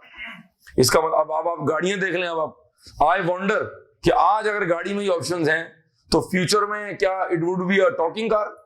मैं अपनी गाड़ी का पास आऊंगा और कहूंगा होंडा स्टार्ट हो जाओ, और स्टार्ट हो जाएगी। अच्छा चलो बंद हो जाओ, चलो शोर करो, हॉर्न बजा रहा, पी पी, मतलब कैसा होगा? I don't know. इसका मतलब है जो बड़ी बड़ी कंपनीज है उनकी स्ट्रेटेजी 12 महीने की नहीं है, 6 महीने की नहीं है, लॉन्ग टर्म है भाई। आगे चलो next. The strategic choices that an enterprise makes are strongly influenced by the environment in which the enterprise exists. बताता हूँ उस पॉइंट का मतलब क्या, आगे चलें। The environment is continually changing. Obvious सी बात है, कहाँ कोविड से पहले की दुनिया और कहाँ कोविड के बाद की दुनिया। कोविड से पहले लोगों को जूम की स्पेलिंग भी नहीं पता थी कि जूम होता क्या है, और आज आप देख लें, आज आप इसमें दो पहलू देखें आप, लोगों की ट्रेवलिंग कम हो गई है। अच्छा, जब ट्रेवलिंग कम हुई है तो गाड़ी का जो रिपेयर मेंटेनेंस है उसका बिजनेस इफेक्ट हुआ है। सुनो बात, फ्यूल कॉस्ट क्या हो गई है, कम हो गई है। घर में बैठने का टाइम ज्यादा हो गया या ये कम हो गया है, बढ़ गया है। फूड इंटेक कम हो गया, बढ़ गया है। सोचें जरा, ये आपका आज का असाइनमेंट है, आप घर में बनाए चार्ट पेपर, इस कोविड से क्या असरात पड़े हैं, और कि समझदार बंदा क्या करेगा, वो उस बिजनेस में हाथ डालेगा जो इन सब के, इस पूरे जो भंवर है, जो कोविड का भंवर फैला था, उसमें देखे कि किस बिजनेस को बूम मिला है। तो आप ये देखेंगे कि इस सबसे जो ज्यादा बूम मिला है वो एक आपका जो टेक्नोलॉजी है, आपके जो है स्टार्टअप्स बढ़ रहे हैं, और आपका फूड बिजनेस है। लोगों की सेविंग थोड़ी सी बढ़ी है, आप ट्रेवल नहीं कर रहे थे तो इस वक्त लोगों ने 2 साल पैसा होल्ड किया हुआ है, लोग ट्रेवल पे नहीं गए। जो लोग 2019 में, 20 में, 21 में उम्रे पे जाते और 40 लाख रुपए लगते, वो बच गए। वो बचे नहीं है, वो होंडा टक्सन में चले गए। वो बचे नहीं है, वो नई सिविक में चले गए। आप देख रहे हैं, बात समझ आ रही है? तो थोड़ा सा अगर आप 5 मिनट लगाएंगे ना तो आप बोलेंगे यार सर पूरी गेम चेंज हो गई, ये तो सर वही तो हुआ है। तो अब आप, इन्वायरमेंट इज कंटिन्यूसली चेंजिंग, तो अगले 5 साल बाद कौन सा बिजनेस, मैं आज कौन सा ऐसा बिजनेस करूं, पॉइंट समझे मेरा, मैं आज ऐसा कौन सा बिजनेस करूं जो 5 साल बाद बूम पर होगा। सवाल ये, ठीक है जी। बहरहाल जो भी हो, कराची में food business is evergreen business, ठीक है जी।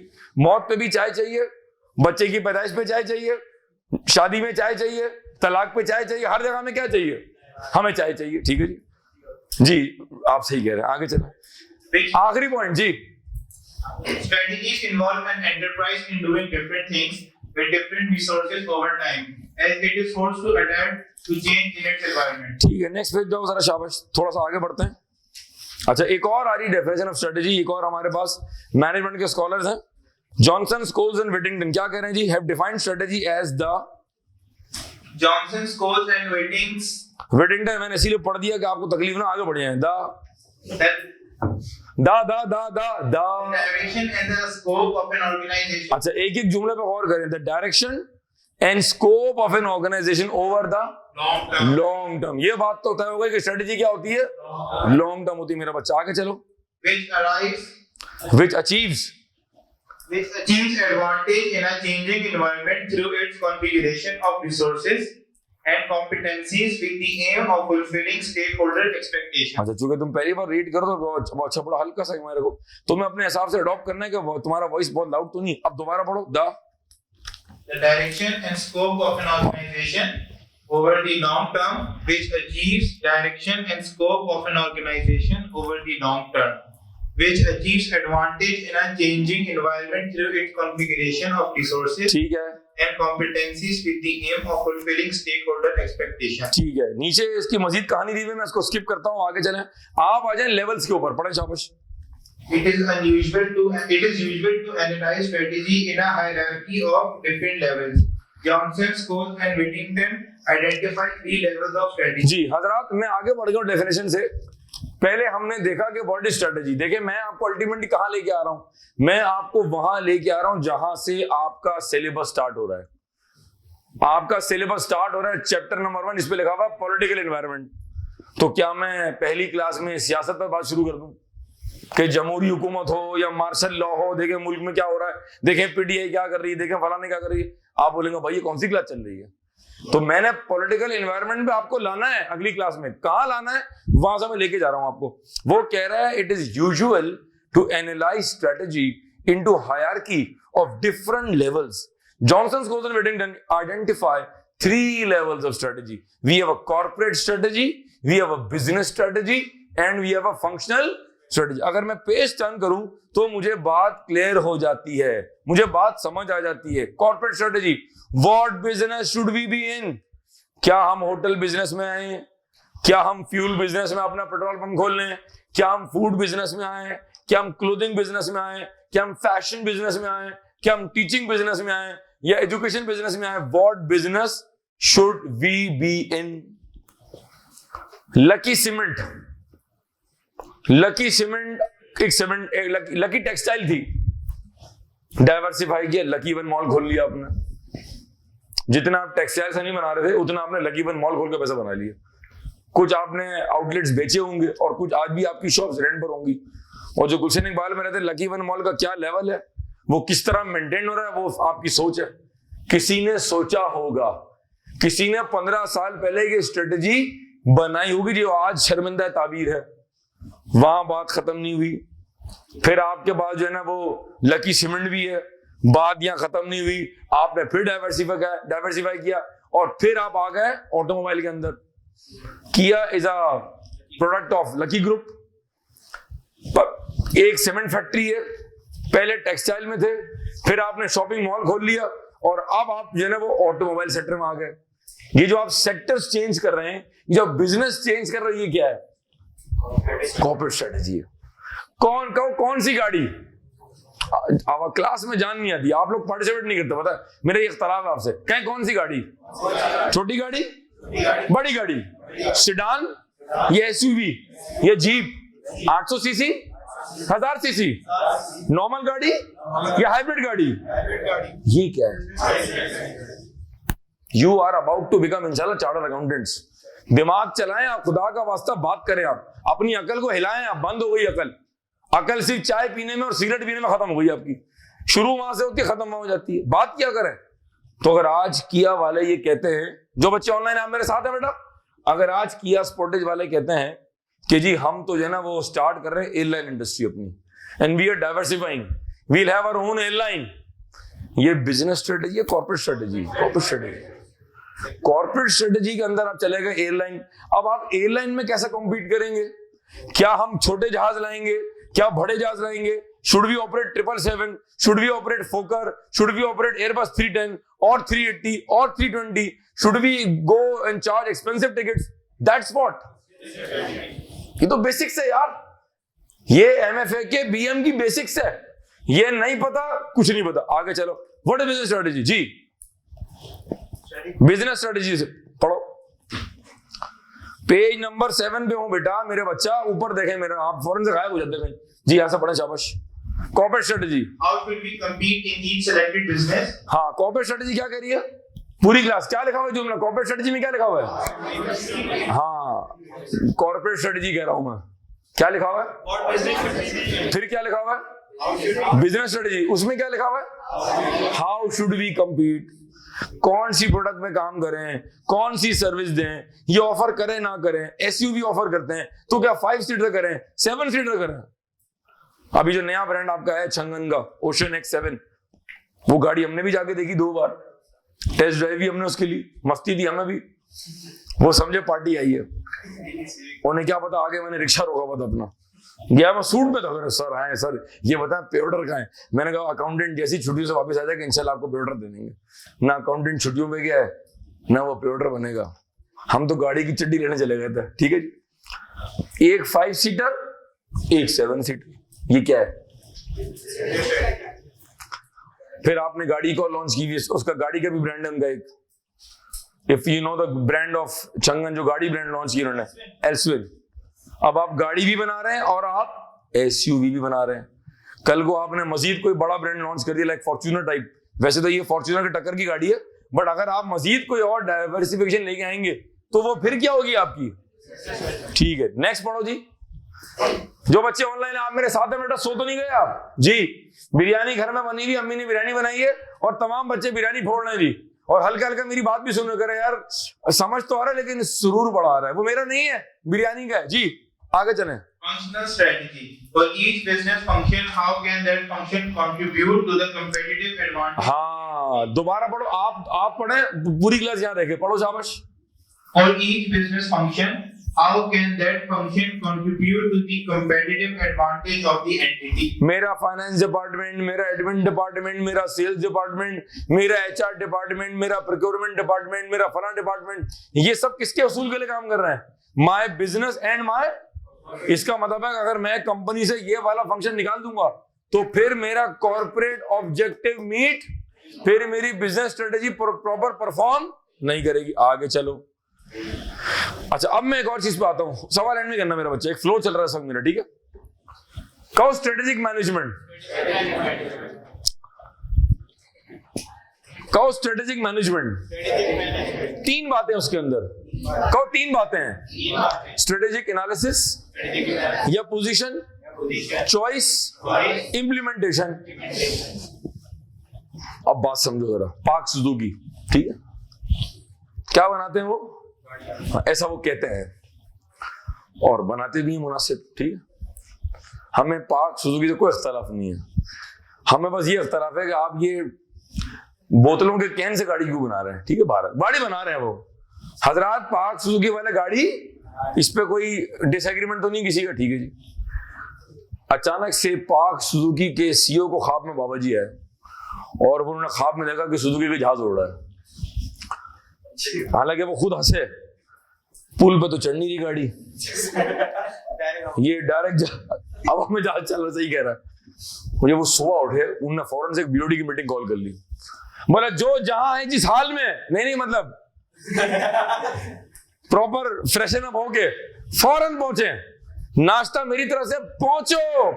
तमाम कारकुन पहुंच गए बीओडी के, वो क्या होगा बॉस ने, क्या हो गया? फिर बॉस ने कहा यार मैंने ख्वाब में देखा बाबा जी जो है ना वो सुजुकी का ऐसे जहाज बना रहे हैं, इसका मतलब है कि यार ये कोई बड़ी चीज है, इसका मतलब है कि हम अगले 3-4 साल में अपनी एयरलाइन। तो सबसे पहले एक साहब जो वहां बीओडी में बैठे हुए थे, जिन्होंने इत्तेफाक से सीए क्वालिफाई किया हुआ था और वो केएनएस के स्टूडेंट थे, तो उनकी जो ग्रिप थी वो जालिम थी। पिक कर रहा है? उन्होंने कहा सर सबसे पहले ये बताएं, पूरे बीओडी से मेरा सवाल है, जो लोग हाजरीन वहां बैठे हुए हैं उस बंद कमरे के अंदर कॉफी पी रहे हैं, आज हम कहां खड़े हुए हैं? एज अ पार्क सुजुकी, कहो वेयर डू वी स्टैंड? अब ये असल चीज ये, तुम्हारे कैफ 6 के सिलेबस में सिर्फ यही है, अगले दो कहां हैं? तो तुमने यही फोकस करना है। कहो आज हम कहां खड़े हैं, क्या कर रहे हैं हम लोग, आज हम ये कैसे कर रहे हैं, हमारे अतराफ में क्या हो रहा है, हमारा एनवायरमेंट हमें कैसे अफेक्ट कर सकता है। ये जो सारे सवालात हैं, ये सवालात किस चीज के हैं? ये सवालात किस चीज के हैं? कहो इट्स योर स्ट्रेटेजिक। अगर तुम लोग यहीं पर जहां पे लिखा हुआ है स्ट्रेटेजिक पोजीशन, अगर यहां पे तुम लोग लिखो अपने पास, अगर मैं तुम्हें उर्दू में लिखाऊं, बड़े मजे की बात है, लिखो, तुम उसको अंग्रेजी में लिख लो, आज हमारी क्या पोजीशन है, ये जुमला लिखें आप। मैं बता रहा हूं घर में पढ़ने का मजा आ जाएगा आपको। जो नहीं लिख सकते उर्दू में वो अंग्रेजी में लिखें, व्हाट्स आवर पोजीशन, ठीक है जी, ये लिख लें आप। जो उर्दू में लिख सकते हैं, जो भी आपकी लोकल जबान है, पश्तो है, सराइकी, जहां से भी आए हैं आप, लिख दें आज हमारी क्या पोजीशन है, ठीक है जी, ठीक है, एक जुमला लिखा ये। फिर हम इससे बेहतर कैसे कर सकते हैं, हम इससे बेहतर कैसे कर सकते हैं? ये सारे सवालात हैं मेरी जान, ये सारे सवालात किस हेडिंग में आ रहे हैं जी? यहां से तुम्हारा सिलेबस स्टार्ट हो रहा है, तुमने 2 बातें लिखी हैं। तीसरा और सबसे अहम बात, हमारा एनवायरमेंट या हमारा अतराफ, हमारा एनवायरमेंट ही लिखेंगे इसको। एनवायरमेंट अंग्रेजी में लिख लें भाई, ठीक है, उर्दू में लिखेंगे कुछ और ही बनकर निकलेगा वो है, मतलब बोलेगा इन छोड़ दें। हमारा एनवायरमेंट हमें कैसे अफेक्ट करेगा? How will the environment affect us? Simple कर लें भाई, how will our environment affect us? जो बच्चे ऑनलाइन चल रहे हैं, क्या मेरी बात समझ आ रही है मेरा बच्चा? How will our environment affect us? हमारा जो एनवायरमेंट है जिसमें माइक्रो फैक्टर्स भी आ रहे हैं, मैक्रो फैक्टर्स भी आ रहे हैं, वो हमें अफेक्ट कैसे करेगा? ठीक है जी, ये मैंने आपको क्या बताया, ये मैंने आपको क्या बताया, ये हमने क्या बात की अभी मैंने कौन सी बात कवर की है? ठीक है, क्या लिखा हुआ है? पहले ये 3 वर्ड हल्के से समझाऊं फिर आगे बढ़ता हूं। कहो स्ट्रेटेजिक पोजीशन, ये analysis, strategic choice, strategic implementation. हम आज कहां खड़े हुए हैं? ये एनवायरमेंट हमें कैसे अफेक्ट करेगा? हम अपने कॉम्पिटिटर से ये बेहतर कैसे कर सकते हैं? ठीक है, हम ये कैसे करेंगे? ये क्या चीज है? कैसे करेंगे? Should we go for product differentiation? Should we go for a price war? Should we go for cost leadership? क्या करें क्या? जो तुम यहां चाह रहे हो वो तुम कैसे करोगे? हार्डीज वाले सवाल कर रहे हैं कि यार आज मैकडोनल्ड्स का कराची में मोनोपोली है, मैकडोनल्ड्स की मोनोपोली है, बर्गर लैब है और पता नहीं क्या क्या कराची में आ चुका है, कोई और ब्रांड ने ओपीटीपी का बर्गर है, फिर आपके पास केएफसी का ठूस हो चुका है, और बताएं जी रोस्टर्स था एक जमाने में, ठीक है जी, बर्गर लैब है और burger clock, burger regular batch, burger workshop, burger crash course, burger physical, burger online, बारल। तो अब सवाल यहाँ बर्गर ठीक है, बर्गर है वो क्या बन कबाब, लेकिन बोलना कैसे बर्गर ठीक, और पूरा मुंह आपका हिलना चाहिए, ठीक बेटा। हार्डीज वाले कह रहे हैं यार वो सब तो ठीक है, सवाल ये हम ये करेंगे कैसे, कैसे मैकडोनल्ड्स को टक्कर देंगे, क्या हर इलाके में आउटलेट खोल दें और ऐसा बर्गर दें मार्केट में लोग बोले यार व्हाट अ बर्गर, और इतना बर्गर में जो है ना वो ग्रीसी बर्गर हो कि यहां से भी निकल रहा हो वहां से भी निकल रहा, बंदा बोले यार मजा आ गया, वो कितना सूखा सूखा बर्गर था। अक्सर ऐसे होते हैं, बर्गर खा रहे हैं लेकिन मजा उनको सालन का चाहिए, यार कोई गीले गीला नहीं हो भाई, यार मतलब बर्गर है ये, दाल माश नहीं है ये, कि साथ में कचूमर भी चाहिए आपको। तो सवाल है हम ऐसा क्या बर्गर ऑफर करें और किस प्राइस रेंज में ऑफर करें। अब कराची में 1200 का बर्गर नहीं चलेगा, कराची में 1200-1500 का बर्गर नहीं चलेगा। लोग बोलेंगे भाई काम करते हैं स्टेक खा लेते हैं या घर में बना लेते हैं। भाई ये आप कैसे करेंगे, ये क्या चीज है, ये क्या चीज है, आओ करते हैं, आओ करते हैं, लेट्स स्टार्ट। ये क्या चीज है, ये दोनों चीजें आपके कैफ 6 में नहीं है, ये कहां पर है, बना दिए स्माइली फेस। आपके सिलेबस में क्या है, पोजीशनिंग या ठीक है जी। अब अगर मैं इससे यहां लिंक कर दूं और मैं हल्का सा सिलेबस की तार बिछा दूं, आज बिजली कल ऑन करेंगे, आज हम क्या बिछा रहे हैं, आज हम बिजली की लाइन बिछा रहे हैं, कल ऑन कर देंगे स्विच, एकदम से लेंगे अगर आप, ठीक है। ये कंपनी है सर, ये कंपनी है, ये है पाक सुजुकी, इसको पाक सुजुकी ले लें, ये सीमेंस पाकिस्तान ले लें, डॉलेंस ले लें, शेल ले लें, आप जनाब अली आईबीए ले लें, आप लम्स ले लें, बाटा ले लें, सर्विस ले लें, केएनएस, कोई लेना ले लें आप, whatever business you are in, ठीक है जी। मेरे कंपनी के अतराफ में दो चीजें, एक मेरा माइक्रो एनवायरमेंट और एक मेरा मैक्रो एनवायरमेंट। सर माइक्रो में कौन कौन लोग हैं, माइक्रो में मेरे कस्टमर्स हैं जिनको मैं सामान बेच रहा हूं, मेरे सप्लायर हैं जिनसे मैं सामान ले रहा हूं, उसके अलावा मार्केट में मेरे कॉम्पिटिटर्स हैं जिनसे मेरी रोज की प्राइस वॉर चल रही है, वगैरह वगैरह। ये मेरे रेलेवेंट स्टेक होल्डर्स हैं, ये भी कंपनी से बाहर, कंपनी में नहीं है, ये कंपनी के बाहर की दुनिया है, लेकिन कौन सी दुनिया है, हाँ कुछ मेरे चीजें मेरे कंट्रोल में है, मैं सप्लायर चेंज कर सकता हूं, मैं कस्टमर बेस चेंज कर सकता हूं, मैं कंपटीशन से अपने आप को बाहर एकदम से कर सकता हूं, लेकिन ये कौन से फैक्टर्स है, मैक्रो फैक्टर, कौन से, मेरा बच्चा आवाज नहीं आ रही, not in the control of organisation. आप बात समझे, होल्ड करें। अब मैं ये कह रहा हूं कि यार मैं एक कंपनी हूं Pak Suzuki and we want to diversify, हम चाह रहे हैं कि हम एविएशन बिजनेस में आ जाएं, हम चाह रहे हैं फूड बिजनेस में आ जाएं, हम चाह रहे हैं हम जो है ना वो टेलीविजन स्टार्ट कर दे बनाना, एलईडीज लेटेस्ट, जिस तरह सैमसंग है, तोशिबा है, पैनासोनिक है, शार्प है। इस वक्त सबसे मशहूर ब्रांड कौन सा पाकिस्तान का, सैमसंग है मेरे ख्याल में, सोनी, कुछ कहते हैं सैमसंग बेहतर है, कुछ कहते हैं सोनी बेहतर है, कुछ की आफ्टर सेल सर्विस बहुत अच्छी है, कुछ की जो पिक्चर क्वालिटी वो बहुत अच्छी है, बहरहाल दोनों ही अच्छे ब्रांड्स हैं, ठीक है जी। जिस तरह हमारे पास फोन के अंदर एक आईफोन और दूसरा कौन सा है, सैमसंग है, ठीक है जी।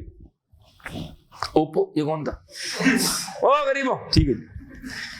नाउ द पॉइंट इज, पाक सुजुकी वाले ये सोच रहे आज हम कहां खड़े हैं, हम हमारी आज पोजीशनिंग क्या है, मतलब वेयर डू वी स्टैंड। अच्छा जी, अब जब मैं कह रहा हूं कि वेयर डू वी स्टैंड, मैं सबसे पहले देखना पड़ेगा कि मेरे अतराफ में क्या है, मैं इससे कैसे बेहतर कर सकता हूं, और मैं कैसे, और आज मेरी पोजीशनिंग क्या है, मतलब ये तो बाद में आएगा, कैसे करेंगे बाद में आएगा, अभी क्या सवाल है, आज मैं कहां खड़ा हूं, ठीक है जी। और मैंने डाइवर्सिफाई करना है, मैं चाह रहा हूं कि मैं इस बिजनेस में आ जाऊं, तो सबसे पहले कि देखो कि तुम्हें एनवायरनमेंट क्या अफेक्ट करने वाला है। तुम अगर आज ये फैसला कर, मिसाल ले रहा हूं तुम्हें, तुम ये फैसला करने जा रहे हो कि we are starting our own airline. Pak Suzuki वाले कह रहे हैं माशाल्लाह ऑल्टो के कामयाब तजर्बे के बाद अब हम लेके आ रहे हैं ऑल्टो 777। अब हमारे ऑल्टो शारा फैसल में नहीं, रनवे पर दौड़ेगी, उड़ेगी नहीं लेकिन दौड़ेगी वहां पर, ठीक है। तो किसी ने कहा सर हेलो सर बात सुने सर, वो गवर्नमेंट का लॉ पास हुआ है कि पीआईए के अलावा फिलहाल अगले 5 साल तक किसी और एयरलाइन को लाइसेंस, कच्ची हो गई आपकी, हो गई कच्ची, हो गया तुम्हारा काम पूरा।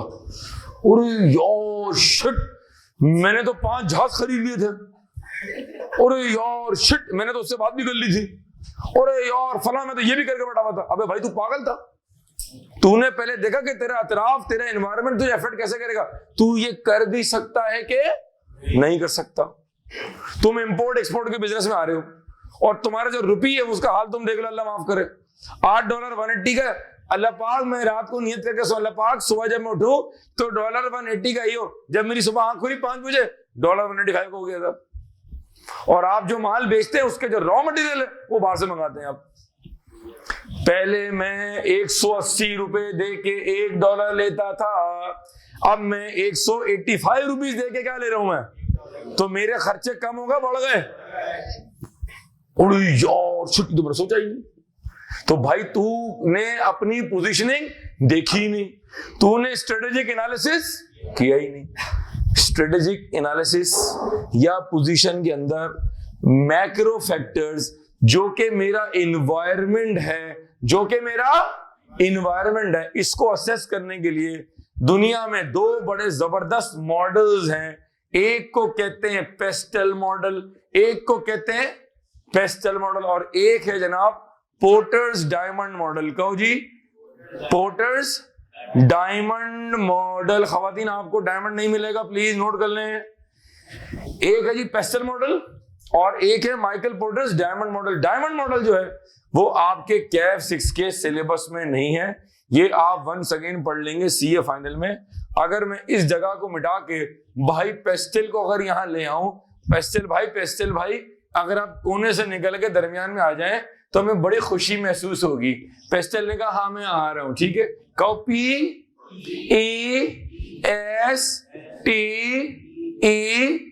पेस्टल। कहो PESTEL model. Political factors, economic factors, social and cultural factors. मैं एक ऐसे इलाके में मेरी फैक्ट्री, सुनो हम बिजनेस स्टार्ट करने जा रहे हैं सिंध के अंदर, लेट से सिंध में, वो भी हम स्टार्ट करने जा रहे हैं एक ऐसे इलाके में, जैकाबाद। अच्छा ठीक है, एक ऐसे इलाके, सुनो ना बात, मुझे बोलने दो ना। एक ऐसे इलाके में स्टार्ट करने जा रहे हैं जहां पर यूथ का जो रेशियो वो कम है, जहां पर मेजॉरिटी जेंट्री इज अबव 45 और 50। आपकी तरह और मेरी तरह 20 और 35 के दरमियान के लोग नहीं है। कुछ और जुमला आ रहा था, बाहर रुक दिया मैं। आप एक ऐसे इलाके को टारगेट कर रहे हैं जहां पर यूथ नहीं है, सारे एजिड लोग हैं, 45 plus 50 plus, and the majority ये वो लोग हैं जिनके बच्चे कहीं बाहर पढ़ाई कर रहे हैं या उनको छोड़ के जा चुके हैं। It's like old home area. और आप उस इलाके में जिम खोलने की तैयारी कर रहे हैं, तो क्या बुड्ढे उठाएंगे डोले? अरे भाई डंबल दो, डोले बनाने, वो डोल उठाएगा खुद ही गिर जाएगा। तो ये आपने देखा नहीं कि आप जो बिजनेस करने जा रहे हैं, अगर आपने उसका पेस्टल मॉडल से पहले एनालिसिस नहीं किया होता तो पता होता कि सोशल एंड कल्चरल के अंदर जो डेमोग्राफी है जिस इलाके में आप करने जा रहे हैं, वहां तो यंग बच्चे है ही नहीं। इसका मतलब है कि यहां जिम और स्पोर्ट्स का सामान का काम ही कोई नहीं है। क्या मेरी बात पे करो? हल्का सा मैंने फ्लेवर दिया आपको, एक ये भी आपका एक चैप्टर है। कहो political factors, economic factors, social and cultural factors.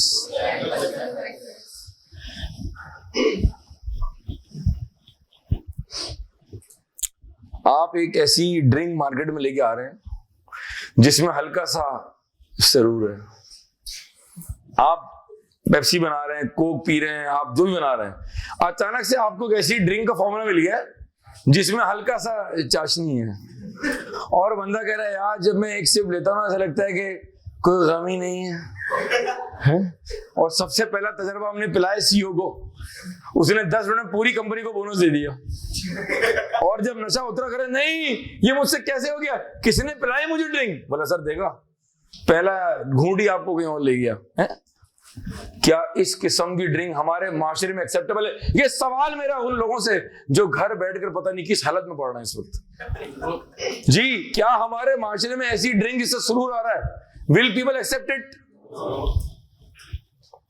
या आप एक ऐसा फैशन क्लोथिंग लेके आ गए जो as per religious sentiments we do not accept. हमारे यहां, हम जिस सोसाइटी में हैं, हमारे यहां आज मेल हजरात, boys and men, even we don't wear sleeveless. ऐसा ही है, वी कैन वेयर, हालांकि वी हैव अजीब से hands, it's like hockey sticks coming out. We don't have dollars.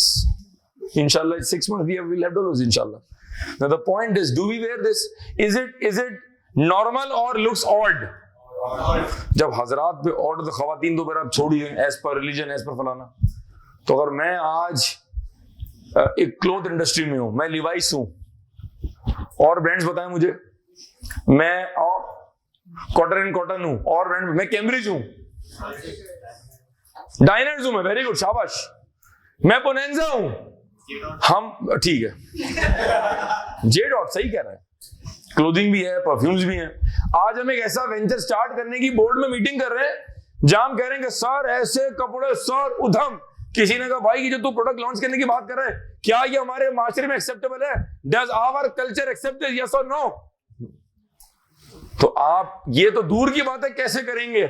पहली बात है करेंगे, इसका मतलब है पहले अपना एनवायरनमेंट तो देखो भाई कि तुम्हारे मैक्रो में क्या चल रहा है।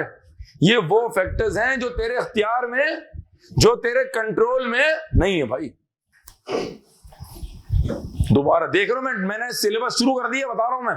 कहो political factors, economic factors, social and cultural factors, technological factors, environmental factors, legal factors. यार मैं प्लान कर रहा हूं इंशाल्लाह अपनी एयरलाइन लॉन्च करेंगे यार, मसला ही कोई नहीं यार। जब मार्केट में इसकी मालूमात करवाई, 4 लोगों से मुशावरत की, कुछ लॉयर्स से पूछा, कुछ बड़े बिजनेसमैन से पूछा, बोला भाई इसको तो एविएशन का लाइसेंस मिलने में 5 साल लगेंगे, should we go for it? तो आपने लीगल फैक्टर्स नहीं देखे। आप एक कंपनी बनाने की बात कर रहे हैं, आपको नहीं पता कि कंपनीज एक्ट 17 में कंपनी कैसे बनती है? मेमोरेंडम और आर्टिकल्स और मिनिमम बंदे और डायरेक्टर्स और एजीएम और ईओजीएम और ऑडिट और फलाना। उड़े यार ये तो किसी ने बताया नहीं। Didn't you consult a chartered accountant? Didn't you consult someone from a corporate legal department जो बताता आपको कि भाई लीगल फैक्टर्स ही खतरनाक है? इसका मतलब है, रिपीट करो, एनवायरनमेंट को, आवाज लगाओ, एनवायरनमेंट को असेस करने के लिए, जानने के लिए हमें सबसे पहले अपने मैक्रो फैक्टर्स को देखना पड़ेगा। उसे देखने के लिए, जानने के लिए एक मॉडल अप्लाई या यूज करना पड़ेगा। And the most favourite and the most best model is which model? PESTEL model. जरा नोट में शाबाश। बस 2 मिनट में ऑफ करते हैं जी। आज हमने एक चिंगारी डाल दी है, बिजली की तारें बिछा दी है जी। इंशाल्लाह कल आपकी लाइन में बिजली आ जाएगी। ये हाँ, ये मैं कल इंशाल्लाह स्टार्ट करूंगा। अब आप जरा जल्दी से आए ताकि मैं आपको यहां तक ले आऊं, ठीक है? जरा आप हैंडआउट के पेज नंबर 10 पे आए प्लीज, शाबाश। हैंडआउट का पेज नंबर 10, ठीक है जी, स्टार्ट करो मेरा बच्चा यहां से, शाबाश जी। हैंडआउट का पेज नंबर 10 जहां लिखा हुआ है स्ट्रेटेजिक पोजीशन, बिल्कुल आखिर में हो, शाबाश जी। यहां से स्टार्ट करो। The nature of environmental analysis. जी।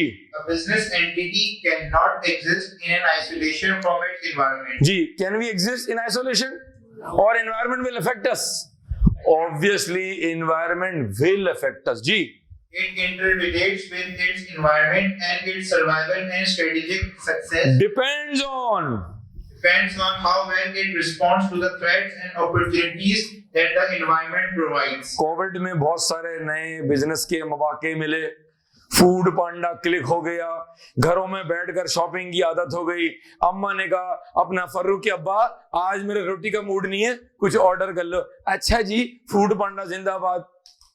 आज मेरा शॉपिंग का मूड नहीं, ड्राइवर नहीं आया हुआ है, तो ऑनलाइन शॉपिंग कर लो, दराज पी के फला डॉट हैं जी।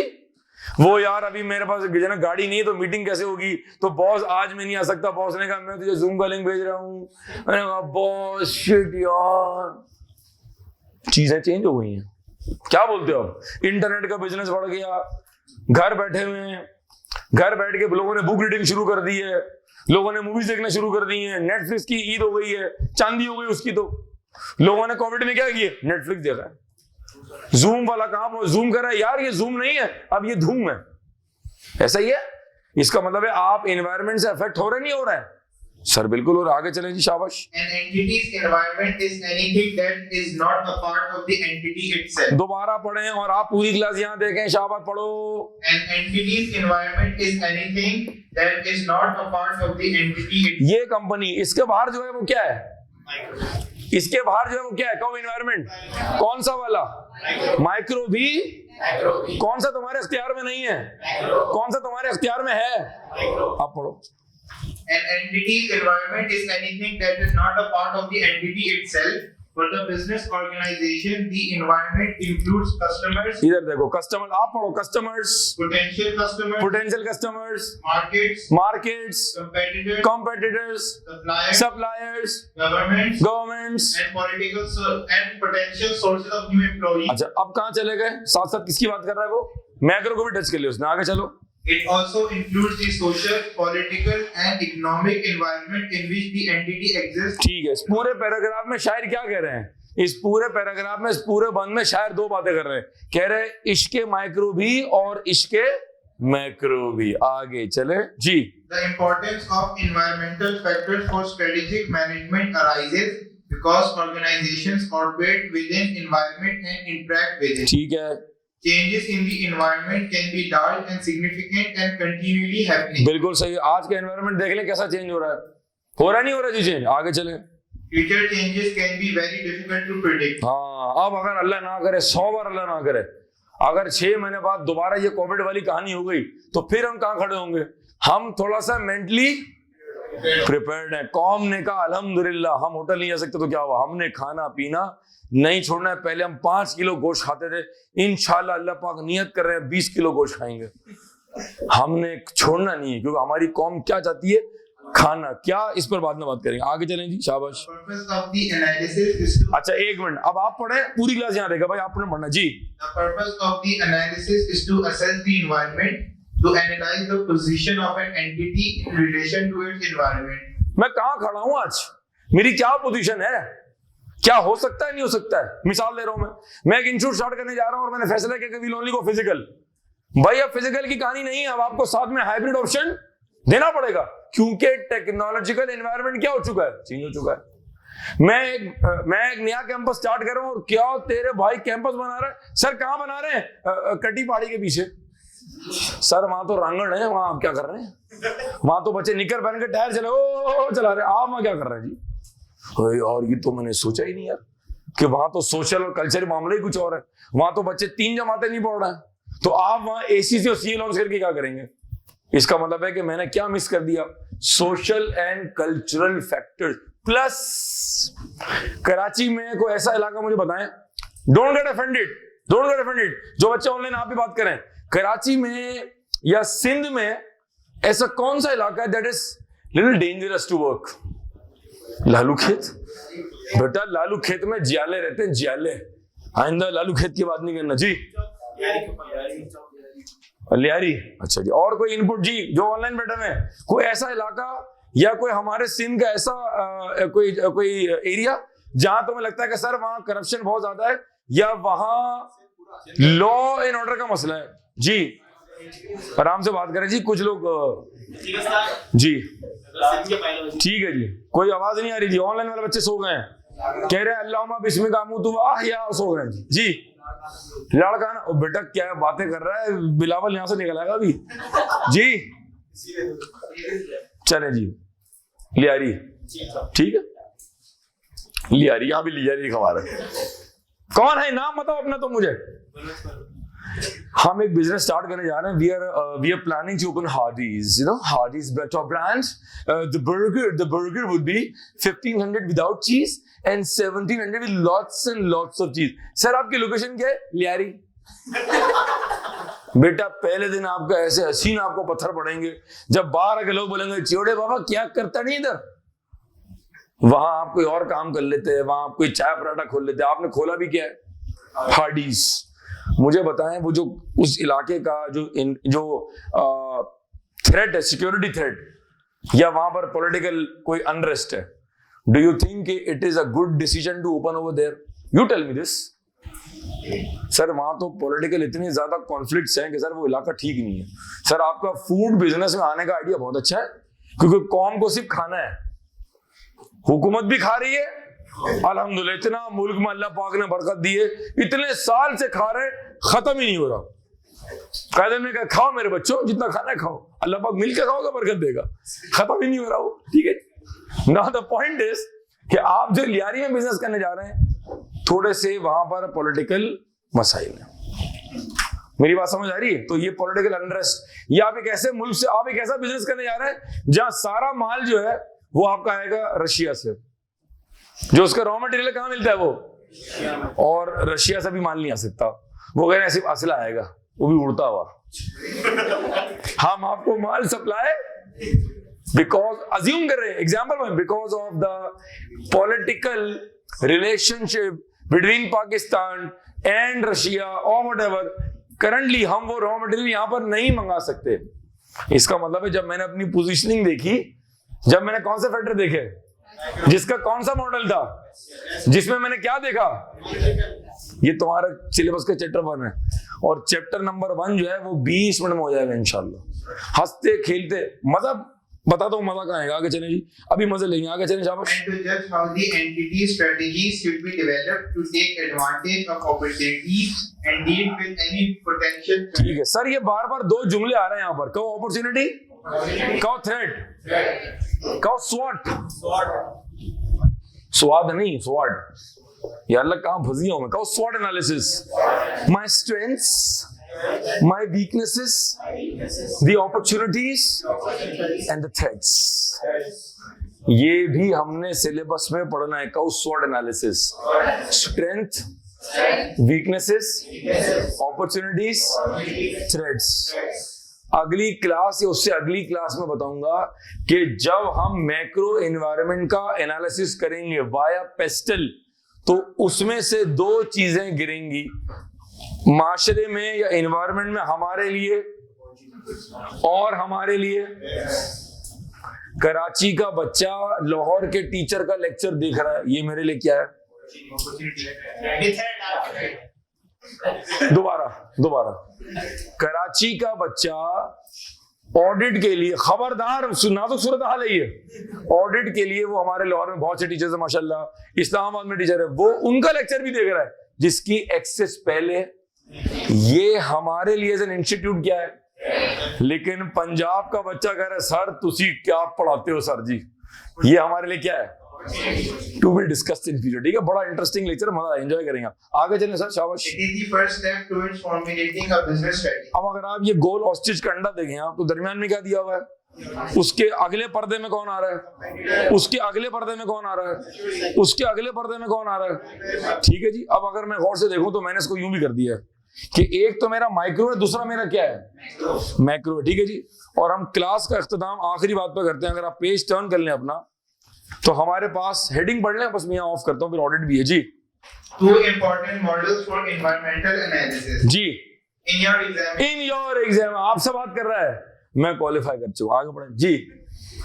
जी, in your examination, you may be required to carry out an environmental analysis. पहला, The PESTEL model is used to identify significant factors in the macro environment of an entity. तू फिलहाल छोड़ दो, हमारे syllabus का part नहीं है। अब आप पेस्टल में आके सिर्फ ये वाली कहानी पढ़ लें, ताकि मैं चैप्टर्स की लिंकिंग बता दूं आपको। पढ़ें, there are 6 categories The nature of passive analysis.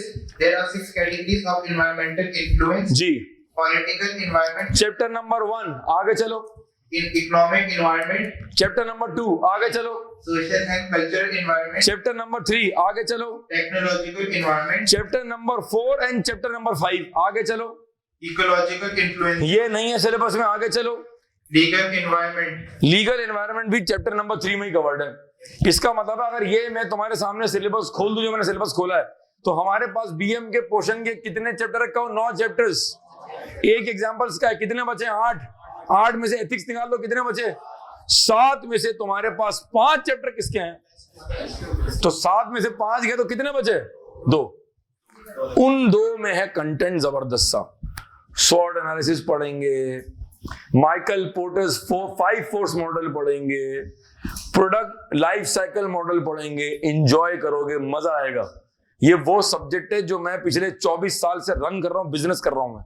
तो I have multiple millions examples to enable you to pass the exam. फिर हम इसके अंदर पढ़ेंगे जनाब बोस्टन कंसल्टिंग ग्रुप मैट्रिक्स। इसका मतलब है कि सारी गेम ये 5 एक तरफ होगा, 2 एक तरफ होगा, ये सिलेबस है। एथिक्स तो चलते फिरते, क्योंकि वो ऑडिट में भी कवर हो रहा होगा और वो ऑलमोस्ट मैच हो जाता है, कोई टेंशन नहीं है। इसका मतलब है कि तुम्हारे आखिरी 2 मिनट जी, क्लास ऑफ कर रहा हूं। हमारे सिलेबस में स्ट्रेटेजिक मैनेजमेंट के जो 3 पिलर्स हैं, उनमें कौन सा पिलर है? पहला वाला, ठीक है। कौन सा पिलर है वो? जिसके अंदर हमारे जो सिलेबस का जो मेन पार्ट है, that is which model? Pastel. इसका मतलब है कि पेस्टल हो गया तो आपका समझिए कि आधे से ज्यादा सिलेबस कवर। सवाल कैसे बनेगा, एमसीक्यू कैसे आएगा, पिक्चर अभी बाकी है मेरे। तो हजरात यहां पर हम इस्तेमाल करते हैं और आखिर में हमने देखा लीगल एनवायरनमेंट। तो हैंडआउट के पेज नंबर 12 पे आगे मैंने कहानी को कर दिया स्टॉप। अगली क्लास में इंशाल्लाह, जो कि कल है, नेक्स्ट क्लास इंशाल्लाह कल है, और मैं आपको उसका टाइम भी जरा क्लेरिफाई कर दूं जी। कल जुम्मा नहीं है जी, कल थर्सडे है जी। जो कल कह रहे हैं जुम्मा, बहुत सारा क्लास के बाद मुझसे मुलाकात करें। आपका देखना पड़ेगा क्या सिस्टम चल रहा है। तो कल इंशाल्लाह क्लास हमारी सेम टाइम सेम चैनल। हफ्ते में फिलहाल 3 क्लासेस हैं। ये रमजान तक का स्केड्यूल है, रमजान में क्या होगा देख लेंगे जी। आज 12:15 से 3:15 फिलहाल, चुका आज पहली क्लास थी और ऑडिट है। 2 थ्योरी लगा था, तो बीच में थोड़ा गैप लूंगा ताकि आवाज में जान हो। सेम टाइम कल क्लास है, और फिर इंशाल्लाह सरताला शाहिद की जो प्रैक्टिकल पार्ट है धुआंधार, वो इंशाल्लाह स्टार्ट करेंगे सैटरडे को दोपहर में 3:30 से 6। आई वुड रिक्वेस्ट थ्योरी में तो खास तौर पे आप क्लास में आए। जो मजा है ना आई कांटेक्ट करने का, वो उसका सब्स्टिट्यूट नहीं है। लैपटॉप पे पढ़ रहे हैं, हेडफोन लगाया हुआ है, कभी अम्मी की आवाज, कभी अब्बू की आवाज, घर में छोटे भाई बहन आपने ऐसे छोड़े में, अल्लाह माफ करे, कि तार निकाल के भाग गए, नेट डाउन हो गया, मसाइल है। वो आप कहते हैं डिसिप्लिन आउट हो जाता है। अनलेस कोई प्रॉब्लम है, दूर रहते हैं, बहरहाल लियारी में रहते हैं, इस तरह के इलाकों में रहते हैं जहां पॉलिटिकल मसाइल है, तो ठीक है। तो ये कहानी कल इंशाल्लाह स्टार्ट करेंगे, और कल इसी को रिकैप करके मैं स्टार्ट करूंगा ऑफिशियली चैप्टर नंबर 1। अब समझ आया ये पूरी कहानी क्यों की है, ताकि कहां तक पहुंचे, ताकि शुरू कहां से करें। ठीक है जरा, thank you very much. I hope कि आपको बात समझ आई होगी। जो बच्चे ऑनलाइन है, do give your feedback so that we can improve further. Thank you very much. अल्लाह हाफिज।